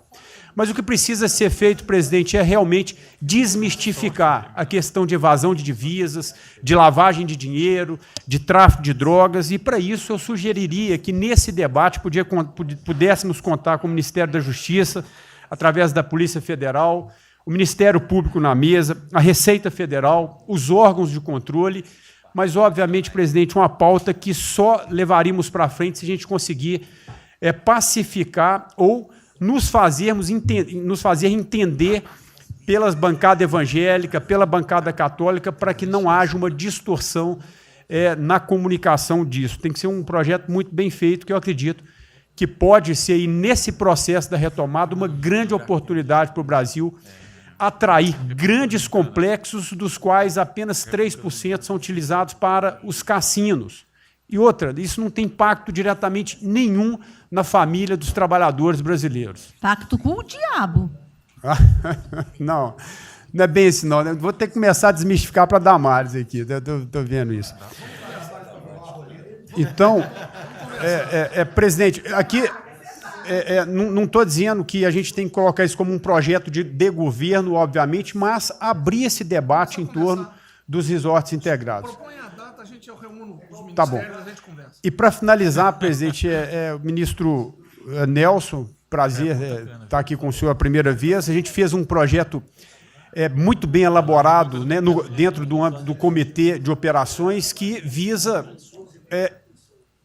fazer com que os hotéis possam abrigar os profissionais de saúde, e só os profissionais de saúde. A questão anterior do Ministério, por 2 vezes eu mandei a mensagem, não se manifestou, não se interessou, mas eu acredito que é um projeto que pode, sobretudo, trazer para o governo federal uma boa visibilidade com essa preocupação de quem está na linha de frente do combate, que são os profissionais de saúde.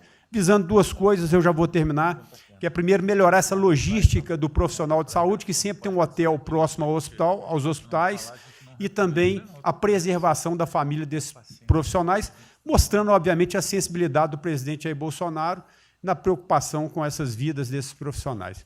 Obrigado, ministro. Tem uma reunião, que dia que é a reunião? Parece que é hoje, às 16 horas. Hoje, então. Já tem uma reunião marcada para a gente discutir isso aí. Tá bom. Obrigado. Saúde e turismo. A gente definir. Penúltimo debatedor, ministro Weintraub. Obrigado. Tem 3 anos que eu... Fui claro no penúltimo. Muito obrigado. Tem 3 anos que, através do Onix, eu conheci o presidente. Nesses 3 anos, eu não pedi uma única conselho, não tentei promover minha carreira, me ferrei na física, ameaça de morte na universidade, e o que me fez, naquele momento, embarcar junto, era a luta pela liberdade. Eu não quero ser escravo nesse país. E acabar com essa porcaria que é Brasília. Isso daqui é um cancro de corrupção, de privilégio. Eu tinha uma visão extremamente negativa de Brasília. Brasília é muito pior do que eu podia imaginar. As pessoas aqui perdem a percepção, a empatia, a relação com o povo. Se sentem inexpugnáveis. Eu tive o privilégio de ver a mais da metade aqui desse time chegar. Eu fui secretário executivo do ministro Onix. Eu acho que a gente está perdendo um pouco desse espírito. A gente está perdendo a luta pela liberdade. É isso que o povo está gritando. Não está gritando para ter mais Estado, para ter mais projetos, para ter mais... O povo está gritando por liberdade. Ponto. Eu acho que é isso que a gente está perdendo. Está perdendo mesmo. O povo está querendo ver o que me trouxe até aqui. Eu, por mim, botava esses vagabundos todos na cadeia. Começando no STF. E é isso que me choca. Era só isso, presidente. Eu realmente acho que toda essa discussão de vamos fazer isso, vamos fazer aquilo, eu vi muitos ministros que chegaram, foram embora. Eu percebo que tem muita gente com agenda própria. Eu percebo que tem, assim, tem um jogo que é jogado aqui. Mas eu não vim para jogar o jogo. Eu vim aqui para lutar. E eu luto e me ferro. Eu estou com um monte de processo aqui no Comitê de Ética da Presidência. Eu sou o único que levou processo aqui. Isso é um absurdo o que está acontecendo aqui no Brasil. A gente está conversando com quem a gente tinha que lutar. A gente não está sendo duro bastante contra os privilégios, contra o tamanho do Estado. E eu realmente estou aqui de peito aberto, como vocês sabem disso. Levo tiro. Odeio o Partido Comunista. Ele está querendo transformar a gente numa colônia. Esse país não é... Odeio o termo povos indígenas, odeio esse termo, odeio. O povo cigano, só tem um povo nesse país. Quer, não quer sair de ré. É povo brasileiro, só tem um povo. Pode ser preto, pode ser branco, pode ser japonês, pode ser descendente de índio, mas tem que ser brasileiro, pô. Acabar com esse negócio de povos e privilégios. Só pode ter um povo. Não pode ter ministro que acha que é melhor do que o povo, do que o cidadão. Isso é um absurdo. A gente chegou até aqui. O senhor levou uma facada na barriga. Fez mais do que eu. Levou uma facada. Mas eu também estou levando bordoada e estou correndo risco. E fica escutando esse monte de gente defendendo privilégio e teta. Entendeu? É isso. Negócio, empréstimos. A gente veio aqui para acabar com tudo isso, não para manter essa estrutura. E esse é o meu sentimento extremamente chateado que eu estou vendo. Essa oportunidade se perder. Eu sou, evidentemente, eu estou no grupo dos ministros que está mais ligado com a militância, evidente, porque eu era um militante. Eu estava militando de peito aberto, continuo militando, do ponto de vista de carreira. Eu poderia ter tentado me dar bem. Não foi isso que eu fiz. Não foi isso que eu fiz. Sei que isso daqui é um palácio, existem intrigas palacianas, estou sendo muito franco. E a gente pode sim perder a liberdade, perder esse país. Ninguém vai se dar bem se a gente perder esse país. Quem vai se dar bem são pouquíssimas famílias. Pouquíssimas famílias. Não se iludam. Não se iludam. Era isso. Deixa eu complementar aqui. O que o Weintraub está falando, eu estou com 65 anos, a gente vai se aproximando de quem não deve. Eu já tenho que me policiar no tocante a isso daí. São pessoas aqui em Brasília, dos 3 poderes, que não sabem o que é povo. Eu converso com alguns, não sabem o que é um feijão com arroz, não sabem o que é um supermercado, esqueceu. Acho que o dinheiro cai do céu. Eu estou com meus privilégios garantidos, ganho 100 mil por mês, em média, 100 mil por mês a galera ganha, né? Legalmente, e acha que isso vai acabar nunca. Como alguns acham que a liberdade... qual é desse cara? Está maluco? Eu estou vendo o mais antigo aqui, o Joelino aqui. Ele sabe o que foi 64. Muitos aqui não sabem. Essa cambada que tentou chegar no poder em 64, se tiver chegado, ele estava fudido todo mundo aqui. Cortando, eu estava felicíssimo, estivesse cortando cana, ganhando $20 por mês. Não pode esquecer disso. Nós não podemos esquecer o que é esse povo. Eu vou convidar os ministros para domingo e passar a Serena Taguatinga. Convite, não é missão, não, convite. Para ver como é que está o cara na esquina. Para ver uns merda, para falar aí, né, uns merda de sempre. O cara rompeu o isolamento, está dando um pé. Tem pé para o cacete, pô. Você está passando fome, está na merda, porra. Sentiu o cheiro de povo. Como eu falei lá. É uma experiência para todo político sentir. Ir lá ver como é que está o negócio. Ou a gente tem que estar como se fosse, né, um general na retaguarda e deixar a tropa se ferrar na frente. Não, o general está na frente, o coronel está na frente, o capitão está na frente. Nossos heróis da Segunda Guerra Mundial estiveram na frente de campo de batalha. Se precisar aqui, tenho certeza que nossas Forças Armadas vão cumprir com o seu papel. Mas, né, nós temos que dar exemplo. E mostrar que o Brasil não é... Eu sou mais educado que o Weintraub, até me poli muito, né, no linguajar que ele usou, mas não é isso. Que o pessoal pinta por aí. Se reunindo de madrugada, para lá, para cá. Sistema de informações. O meu funciona. O meu particular funciona. Os que tem oficialmente, desinforma. E voltando ao tema, eu prefiro não ter informação do que ser desinformado por sistema de informações que eu tenho. Então, pessoal, muitos vão poder sair do Brasil, mas não quero sair, ver a minha irmã de Eldorado, outra de Cajati, o coitado do meu irmão, capitão do exército lá de Miracatu, se fuder, porra. como é perseguido o tempo todo. A bosta da Folha de São Paulo diz que meu irmão foi expulso de um açougue em registro, que estava comprando carne sem máscara. Comprovou no papel, estava em São Paulo nesse dia. O dono do restaurante, do açougue, falou que não estava lá. E fica por isso mesmo, sei que é problema dele, né? Mas é a putaria o tempo todo para me atingir, mexendo com a minha família. Já tentei trocar gente da segurança nossa no Rio de Janeiro, oficialmente, e não consegui. Isso acabou.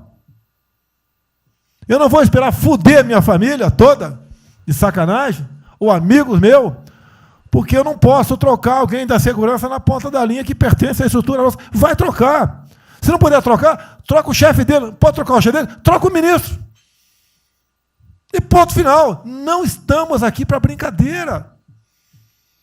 Você vê um garoto aqui, ó, com todo respeito, do BNDES. Tá, eu conheci ele, usava calção lá. Tá? Pô, ele veio dos Estados Unidos para cá, podia estar muito bem lá. Veio para cá, vai tentar mudar o Brasil, a convite do Paulo Guedes, que é amigo dos pais dele, por coincidência, né, Paulo Guedes? Coincidência. Eu não lembro dos teus pais, lembro de você, tá certo? Mas alguém que está investindo aqui. E todos nós temos que pensar nisso. O que esses filha de uma égua querem, é a nossa liberdade. Olha, como é fácil impor uma ditadura no Brasil, como é fácil. O povo está dentro de casa. Por isso que eu quero, ministro da Justiça e ministro da Defesa, que o povo se arme. Que é a garantia que não vai ter um filho da puta aparecer para impor uma ditadura aqui. Porque é fácil impor uma ditadura. Facílimo. Um bosta de um prefeito, faz um bosta de um decreto, algema e deixa todo mundo dentro de casa. Se tivesse armado, ia para a rua. E se eu fosse ditador, né, eu queria desarmar a população, como todos fizeram no passado, quando queriam, antes de impor a sua respectiva ditadura. Aí, que a demonstração nossa, eu peço ao Fernando e ao Moro que, por favor, assine essa portaria hoje, que eu quero dar um puta de um recado para esses bosta. Por que eu estou armando o povo? Porque eu não quero uma ditadura. E não dá para segurar mais. Não dá para segurar mais. Quem não aceitar as minhas bandeiras, Damares, família, Deus, Brasil, armamento, liberdade de expressão, livre mercado, quem não aceitar isso está no governo errado. Esperem para 22, né, o senhor Álvaro Dias, espere o Alckmin, espere o Haddad, ou talvez o Lula, né? E vai ser feliz com eles, pô. No meu governo está errado. É escancarar a questão do armamento aqui. Eu quero todo mundo armado. Que povo armado jamais será escravizado. E que cada um faça, exerça o teu papel, se exponha. Aqui eu já falei. Pede o ministério a quem for elogiado, pela Folha, pelo Globo, pelo antagonista. Tá? Então tem certos blogs que só tem notícia boa de ministro, não sei como. O presidente é uma porrada, mas o ministro é elogiado. A gente vê por aí, o governo está, o ministério está indo bem, apesar do presidente. Mas pra puta que eu pariu, porra. Eu que escalei o time, porra. Trocamos 5, espero não trocar mais ninguém, espero. Mas nós temos que, na linha do Van Traub, de forma mais educada um pouquinho, tá? Se preocupar com isso. O que os caras querem é a nossa hemorroida, é a nossa liberdade. Isso é uma verdade. O que esses caras fizeram com o vírus, esse bosta desse governador de São Paulo, esse estrume do Rio de Janeiro, entre outros, é exatamente isso. Aproveitaram o vírus, está um bosta de um prefeito lá de Manaus agora, abrindo covas coletivas. Um bosta, que quem não conhece a história dele, procura conhecer, que eu conheci dentro da Câmara, que é do meu lado. E nós sabemos a ideologia dele e o que ele prega. E quem ele sempre foi. O que está aproveitando agora um clima desse para levar o terror no Brasil. Então, pessoal, por favor, se preocupe, que é de mais importante que a vida de cada um de vocês, que é a sua liberdade. Come preso não vale porra nenhuma. Presidente, esses valores e esses princípios, e o alerta aí do Weintraub é válido também, como sua evocação, é que realmente nós estamos todos aqui por esses valores. Nós estamos aqui por esses valores. Nós não podemos nos esquecer disso. Nós podemos conversar com todo mundo aqui, porque é o establishment, porque nós precisamos dele para provar coisas, mas nós sabemos que nós somos diferentes. Nós temos noção que nós somos diferentes deles. E quando eles cruzam a linha, a gente solta a mão e sai andando sozinho. Enquanto eles estiverem no trilho conosco, no caminho de fazer as reformas que nós prometemos, nós estamos juntos. Na hora que o cara soltou a mão e passou para o lado de lá, a gente deixa o cara ir sozinho, a gente continua sozinho e vai procurar outra conversa, em outro lugar. Então, eu acho que manter essa ideia que nos trouxe aqui, e eu tenho dito isso em todo lugar, e lá fora, eu converso. Semana passada, conversei com os ministros da Fazenda de G20, conversei com os ministros também de Economia dos BRICS, e a mensagem que eu levo é sempre a mesma: o Brasil vai surpreender o mundo. Vocês duvidavam da nossa democracia, duvidavam do nosso presidente é democrata e vai fazer as mudanças. E aprovamos a reforma da Previdência o ano passado, enquanto os franceses fizeram passeatas contra a reforma da Previdência. Agora, a mesma coisa, estou dizendo, nós vamos continuar aprofundando as reformas, nós vamos seguir. Eu conheço todas as histórias de reconstrução por profissão, obrigado a estudar isso, a reconstrução da Alemanha na Segunda Guerra, na Primeira Guerra com o Schatz, na Segunda Guerra com o Ludwig Erhard, a reconstrução da economia do Chile com os caras de Chicago, o caso da fusão das duas Alemanhas, eu conheço profundamente, no detalhe, não é de ouvir falar, é de ler 8 livros sobre cada reconstrução dessa. Então, eu li Keynes 3 vezes no original antes de eu chegar a Chicago. Então, para mim, não tem música, não tem dogma, não tem blá, blá, blá. Tem estudos sobre todas as ocasiões. E nós demos uma demonstração disso quando nós estávamos indo numa direção norte, com as reformas estruturantes, e, de repente, em 3 semanas e meia, nós fomos para o sul. E nós fomos elogiados hoje lá fora. Semana passada, todo mundo elogiando, fazendo referência, que o Brasil está à frente de todos os emergentes e Pari-Passu ali só está atrás um pouquinho dos Estados Unidos, porque os Estados Unidos está naquele caso que é o cara que tem a moeda forte, emite 1 trilhão para cada problema que ele tem e ninguém reclama. Fizemos vários programas antes dos alemães, vários programas antes dos ingleses, vários programas, de todo tipo. Então, se não existe algo aqui, é dogma. Existe capacidade de trabalho com um grupo extraordinário que eu tenho. Então, nós atacamos em todas as direções.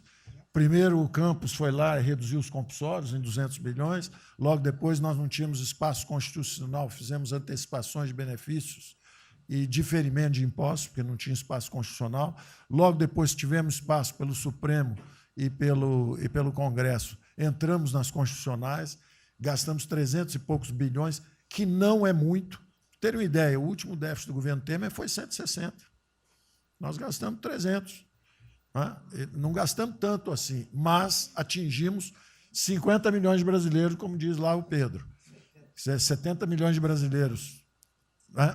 Lançamos essa camada para os mais frágeis, pegamos os idosos, pegamos as empresas, microcrédito, depois de 0 a 360 mil, depois de 360 mil a 10 milhões, montamos um comitê de bancos, estamos lá com o Montesano agora fazendo justamente a reestruturação. Não vai ter molezinha para a empresa aérea, para nada disso. É dinheiro que nós vamos botar usando a melhor tecnologia financeira lá de fora. Nós vamos botar dinheiro, vai dar certo e nós vamos ganhar dinheiro. Nós vamos ganhar dinheiro usando recursos públicos para salvar grandes companhias. Agora, nós vamos perder dinheiro salvando empresas pequenininhas. Então, nós estamos fazendo tudo by the book direitinho. Na conversa com os ministros da Fazenda lá de fora, eu disse que nós estamos com um déficit extraordinariamente alto esse ano, da mesma forma que eles, está todo mundo na mesma direção, só que nós caímos no chão, está uma confusão, tiro, porrada e bomba, mas nós não perdemos a bússola. A gente cai, levanta e sabe para onde nós temos que ir. Nós não vamos perder a bússola. Nós sabemos dos valores, sabemos dos princípios, sabemos o que nós estamos defendendo. Nós estamos defendendo liberdade, liberdade econômica, liberdade política. Nós sabemos o que nós estamos defendendo. E estamos agora, no meio dessa confusão, derrubando a última torre do inimigo, que é uma coisa que nós vamos fazer a reconstrução e a nossa transformação econômica. A outra coisa são as torres do inimigo que a gente tinha que derrubar. Uma era o excesso de gasto na Previdência, derrubamos assim que entramos. A segunda torre era os juros estão descendo e vão descer mais ainda. O campus tem o mapa já, nós estamos descendo. Então, para ter uma ideia, o ano passado, para esse ano, 120 bilhões a menos de juros. um plano Marshall por ano, né? Sem juros, de juros a menos. Então, nós sabemos, e é nessa confusão toda, todo mundo está achando que estão distraídos, abraçaram a gente, enrolaram com a gente, nós já botamos a granada no bolso do inimigo. 2 anos sem aumento de salário. Era a terceira torre que nós podíamos derrubar. Nós vamos derrubar agora também. Isso vai nos dar tranquilidade de ir até o final. Não tem jeito de fazer um impeachment se a gente tiver com as contas arrumadas, tudo em dia, acabou, não tem jeito, não tem jeito. E o presidente está no ponto futuro, porque o presidente falou o seguinte, tudo bem, tem a primeira onda que é a da saúde, mas tem a segunda que é da economia, e uma vem agarrada com a outra. Nós estamos ainda tentando sair da primeira, a segunda já está querendo bater. Eu ainda acho que nós estamos preservando os sinais vitais da economia brasileira. Ela, para mim, ainda é um urso hibernando. Você baixa sua energia para zero, consumo de energia para quase zero, só respira, mas quando você sai da gruta, você sai para comer o primeiro bicho que passar, você tem força. Nós não podemos deixar isso graças à super safra da nossa Tereza, à logística do Tarcísio, a comida está chegando, as exportações estão seguindo, a China é aquele cara que você sabe que você tem que aguentar, porque, para vocês terem uma ideia, para cada $1 que o Brasil exporta para os Estados Unidos, exporta 3 para a China. Você sabe que ele é diferente de você, você sabe que geopoliticamente você está do lado de cá. Agora, você sabe o seguinte, não deixa jogar fora aquilo ali não, porque aquilo ali é comida nossa, nós estamos exportando para aqueles caras. Não vamos vender para eles, ponto crítico nosso, mas vamos vender a nossa soja para eles, isso a gente pode vender à vontade, eles precisam comer. Eles vão comer. A Índia também vai precisar comer. Vai ser o trading da água. Eles vão dizer que é a melhor trading da água. Outro dia alguém comentou comigo, acho que foi o Campos, não foi, Campos? Foi. É o trading da água. Quer dizer, os caras precisam de alimento, não tem água, nós temos muito mais água do que eles têm. Então, eles vão ter que abrir mão da agricultura para fazer outras coisas e nós vamos poder exportar para eles também. Então, nós temos um mapa de voo bom, nós temos uma equipe jovem, preparada, todo mundo trabalhando juntos, e nós não vamos perder o rumo, nós não podemos perder o rumo. Então, vai ter muita conversa, vamos para cá, vamos para lá, vamos fazer isso, vamos fazer aquilo, não vamos perder o rumo, não. Pode dar vestimento, bota peruca loura, passa batom vermelho, faz uma opção de coisa que for necessário politicamente, mas não vão perder o rumo econômico, não, nós sabemos onde nós estamos indo.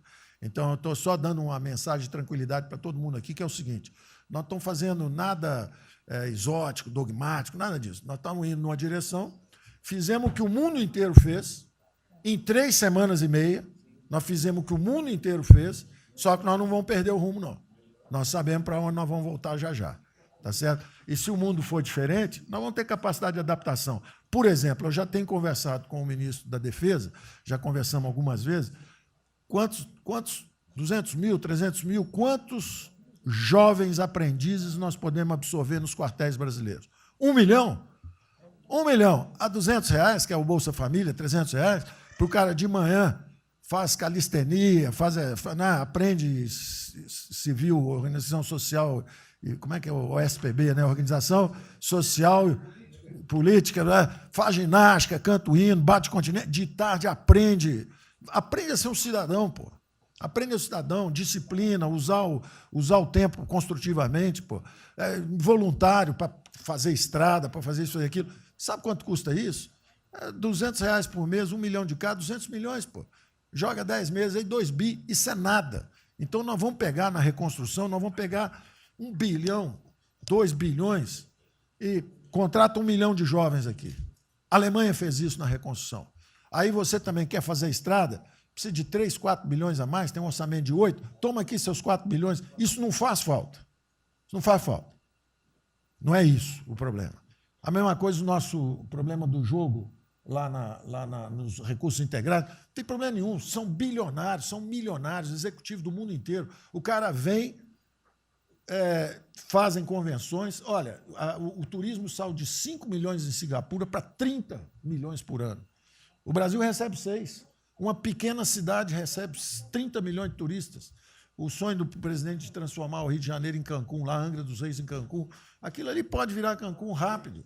Entendeu? A mesma coisa, Espanha. Espanha recebe 30, 40 milhões de turistas. Isso aí é uma cidade da Ásia. Macau recebe 26 milhões hoje na China. Só por causa desse negócio. É um centro de negócio. É só maior de idade. O cara entra, deixa a grana lá, que ele ganhou anteontem, ele deixa aquilo lá, bebe, sai feliz da vida. Aquilo ali não atrapalha ninguém. Aquilo não atrapalha ninguém. Deixa cada um se fuder. Ô, Damares, deixa cada um... Damares, o presidente fala em liberdade. Deixa cada um se fuder do jeito que quiser. Principalmente se o cara é maior, vacinado e bilionário. Deixa o cara se fuder, pô. Lá não entra nenhum brasileirinho. Não entra nenhum brasileirinho desprotegido. Se a CGU tiver como controlar a entrada e a saída do dinheiro... Isso, então vamos lá. Se não tiver como lavar dinheiro sujo... Então, só para terminar, as observações também finais ali, o Campos falou duas coisas também interessantes. Então, o Campos falou duas coisas interessantes ali. Uma é o seguinte... O estrangeiro, para vir, para fazer os investimentos, eu recebi um embaixador, já reportei isso para o presidente, eu recebi um embaixador dos Estados Unidos e ele veio conversar conosco. E a mensagem maior dele era uma só. Assim, olha, nós queremos um bom ambiente de negócio. Nós vamos colocar centenas de bilhões de dólares aqui. O mundo inteiro quer investir no Brasil. Agora, nós precisamos de um bom ambiente de negócio. Simplificação de impostos, segurança jurídica, coisa desse tipo. Não é? Então, o secretário do Comércio americano, que é o Wilbur Ross, o cara me disse o seguinte, eu só tenho um conselho para vocês. Vamos aderir ao GPA, é o General Purchasing Agreement, que é o seguinte, é um acordo, nós com a entrada na OECD, nós assinamos esse acordo, e esse acordo diz o seguinte, não pode haver nenhuma compra governamental sem transparência. Acabou. Então, basta a gente fazer isso, quer dizer, vai fazer concorrência para concessão, privatização. Então, nós já estamos na pista certa, já estamos indo na direção certa. Só uma informação sobre isso aí. Eu fiz uma reunião com o pessoal da OCDE essa semana agora, foi a semana passada, né? Semana passada, falando do nosso interesse, eles falaram que sim, já nos consideram da OCDE. Sim. Tá? Então, os ministérios, estou falando isso porque vários ministérios têm uma pauta a cumprir. Sim. Vamos continuar nisso porque, vamos dizer, a impressão foi excepcional. Ministro, é só um dado aqui da OCDE. Só um dado aqui, rapidamente da OCDE. O presidente falou que nós estamos com o apoio do Trump. Não, o embaixador disse isso. O embaixador disse nós não podemos perder a oportunidade do presidente estar tão próximo ao Trump. Os nossos dois presidentes estão próximos. Nós não podemos perder essa oportunidade. O presidente da OCDE disse que realmente o Trump, os Estados Unidos, que era, vamos dizer assim, tinha uma certa objeção, agora já está favorável. Isso é real. Ministro, é só um dado. A OCDE, 90% dos países que hoje integram a OCDE já contam com os resorts integrados. E os outros 10% é porque são muçulmanos. Por isso que não estão. 88% tem o ensino domiciliar. Então, a gente vai entrar com a MP hoje lá, tá? Homeschooling. Só uma informação. Ontem eu tive o G20 da Agricultura. Ontem foi o dia do G20 da Agricultura. Tem uma nova ordem, vai ter, depois do coronavírus, e muitos países vão colocar regras para ter estoque novamente, que eu acho que não é o nosso caso. Mas, enfim, nós precisamos ter acesso a mercados, enfim. Mas nós precisamos incentivar o trigo. É o único produto que o Brasil não é autossuficiente. O resto, presidente, se amanhã quiser fechar... Nós temos 2 milhões... Não, nós temos 2 milhões, no Sul também, mas nós temos 2 milhões de hectares ali no Matopiba, prontos, inclusive, com a Embrapa, com... variedades super produtivas para poder investir lá. Precisa de dinheiro. E uma última coisa. Não, dinheiro que volta. Financiamento. O que nós precisamos é baixar os juros. A agricultura não aguenta 9% de juros. É muito alto para ela. Tá. O Banco do Brasil não fala nada, não? O Banco do Brasil não é tatu nem cobra. O Banco do Brasil não é tatu nem cobra, porque ele não é privado nem público. Então, se for apertar o Rubem, coitado, ele é super liberal, mas se apertar ele, falar, bota o juro baixo, ele, não posso, senão a turma, os privados, meus minoritários, me apertam. Aí você fala assim, bota o juro alto, ele, não posso, porque senão o governo me aperta. O Banco do Brasil é um caso pronto de privatização. É um caso pronto, e a gente não está dando esse passo. O senhor já notou que o BNDE e a Caixa, que são nossos públicos, a gente faz o que a gente quer. O Banco Brasileiro não consegue fazer nada, e tem um liberal lá. Então tem que vender essa porra logo. Na próxima reunião aí. Apesar de todo apesar de todo o aumento de risco que passou a haver no sistema bancário, o Banco do Brasil está expandindo bastante seus empréstimos. E a agricultura, a ministra Tereza Cristina é testemunha aqui de que o apoio está sendo muito grande. E nós estamos numa situação confortável, ministro, porque, primeiro, porque, em termos de liquidez, o público vê o Banco do Brasil como um porto seguro. Então, nós não estamos tendo problemas que outros bancos estão tendo, de preocupação com a liquidez do banco, com a rigidez do banco. E na nossa formação de resultado, as pessoas físicas têm um papel preponderante dentro do Banco do Brasil. E nós temos a felicidade, nesse momento, de contar com folhas de pagamento de empresas públicas, das Forças Armadas, né, que, em termos relativos, estão numa situação mais segura do que o cidadão comum, que não participa de empresas públicas. Mas só confessa o seu sonho. Hein? Confessa o sonho. Agora, confessa o seu sonho. Em relação à privatização... Só em 23 você confessa, agora não. Em relação à privatização, eu acho que fica claro que com o BNDES cuidando do desenvolvimento e com a Caixa cuidando do fim da área social, o Banco do Brasil estaria pronto para um programa de privatização. Né? Mas isso a gente pode fazer... Só se discute, só se fala isso em 23. Tá? A gente pode fazer um dia um seminário aí que possa estender aí. Porque o Banco do Brasil, no passado, teve muitos privilégios pelo fato de ser público. Né? As folhas de pagamento vinham naturalmente para o Banco do Brasil ou para a Caixa. A administração dos depósitos judiciais eram sempre do Banco do Brasil e da Caixa. Hoje isso tudo é processo de concorrência. Nós temos que pagar muito caro por esses antigos privilégios que não são mais privilégios. E fica só o lado ruim de ser estatal, pesando no Banco do Brasil. Quer dizer, a gente não tem a mesma facilidade de contratação, a gente não tem a mesma facilidade de demissão de maus funcionários e vai por diante. Quer dizer, tudo tem que submeter ao governo, tem o Tribunal de Contas travando tudo. Né? O Tribunal de Contas, hoje em dia, é uma usina de terror.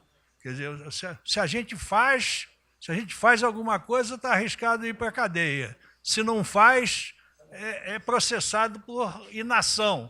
Né? Você não tomou as providências que tinha que ter tomado. Então virou um terror isso. Né? Se ficar, o bicho pega, se correr, o bicho come. Agora, se me permite, eu queria fazer uma observação rápida sobre a área de medicina. Eu acompanho os números diariamente. Eu vejo que os óbitos, eles chegaram diários, passaram de 200 durante alguns dias, 4, 5 dias, mais de 200 pessoas sendo mortas. De uns 4, 5 dias para cá, esses óbitos caíram bastante, já não chegam mais na casa de 200.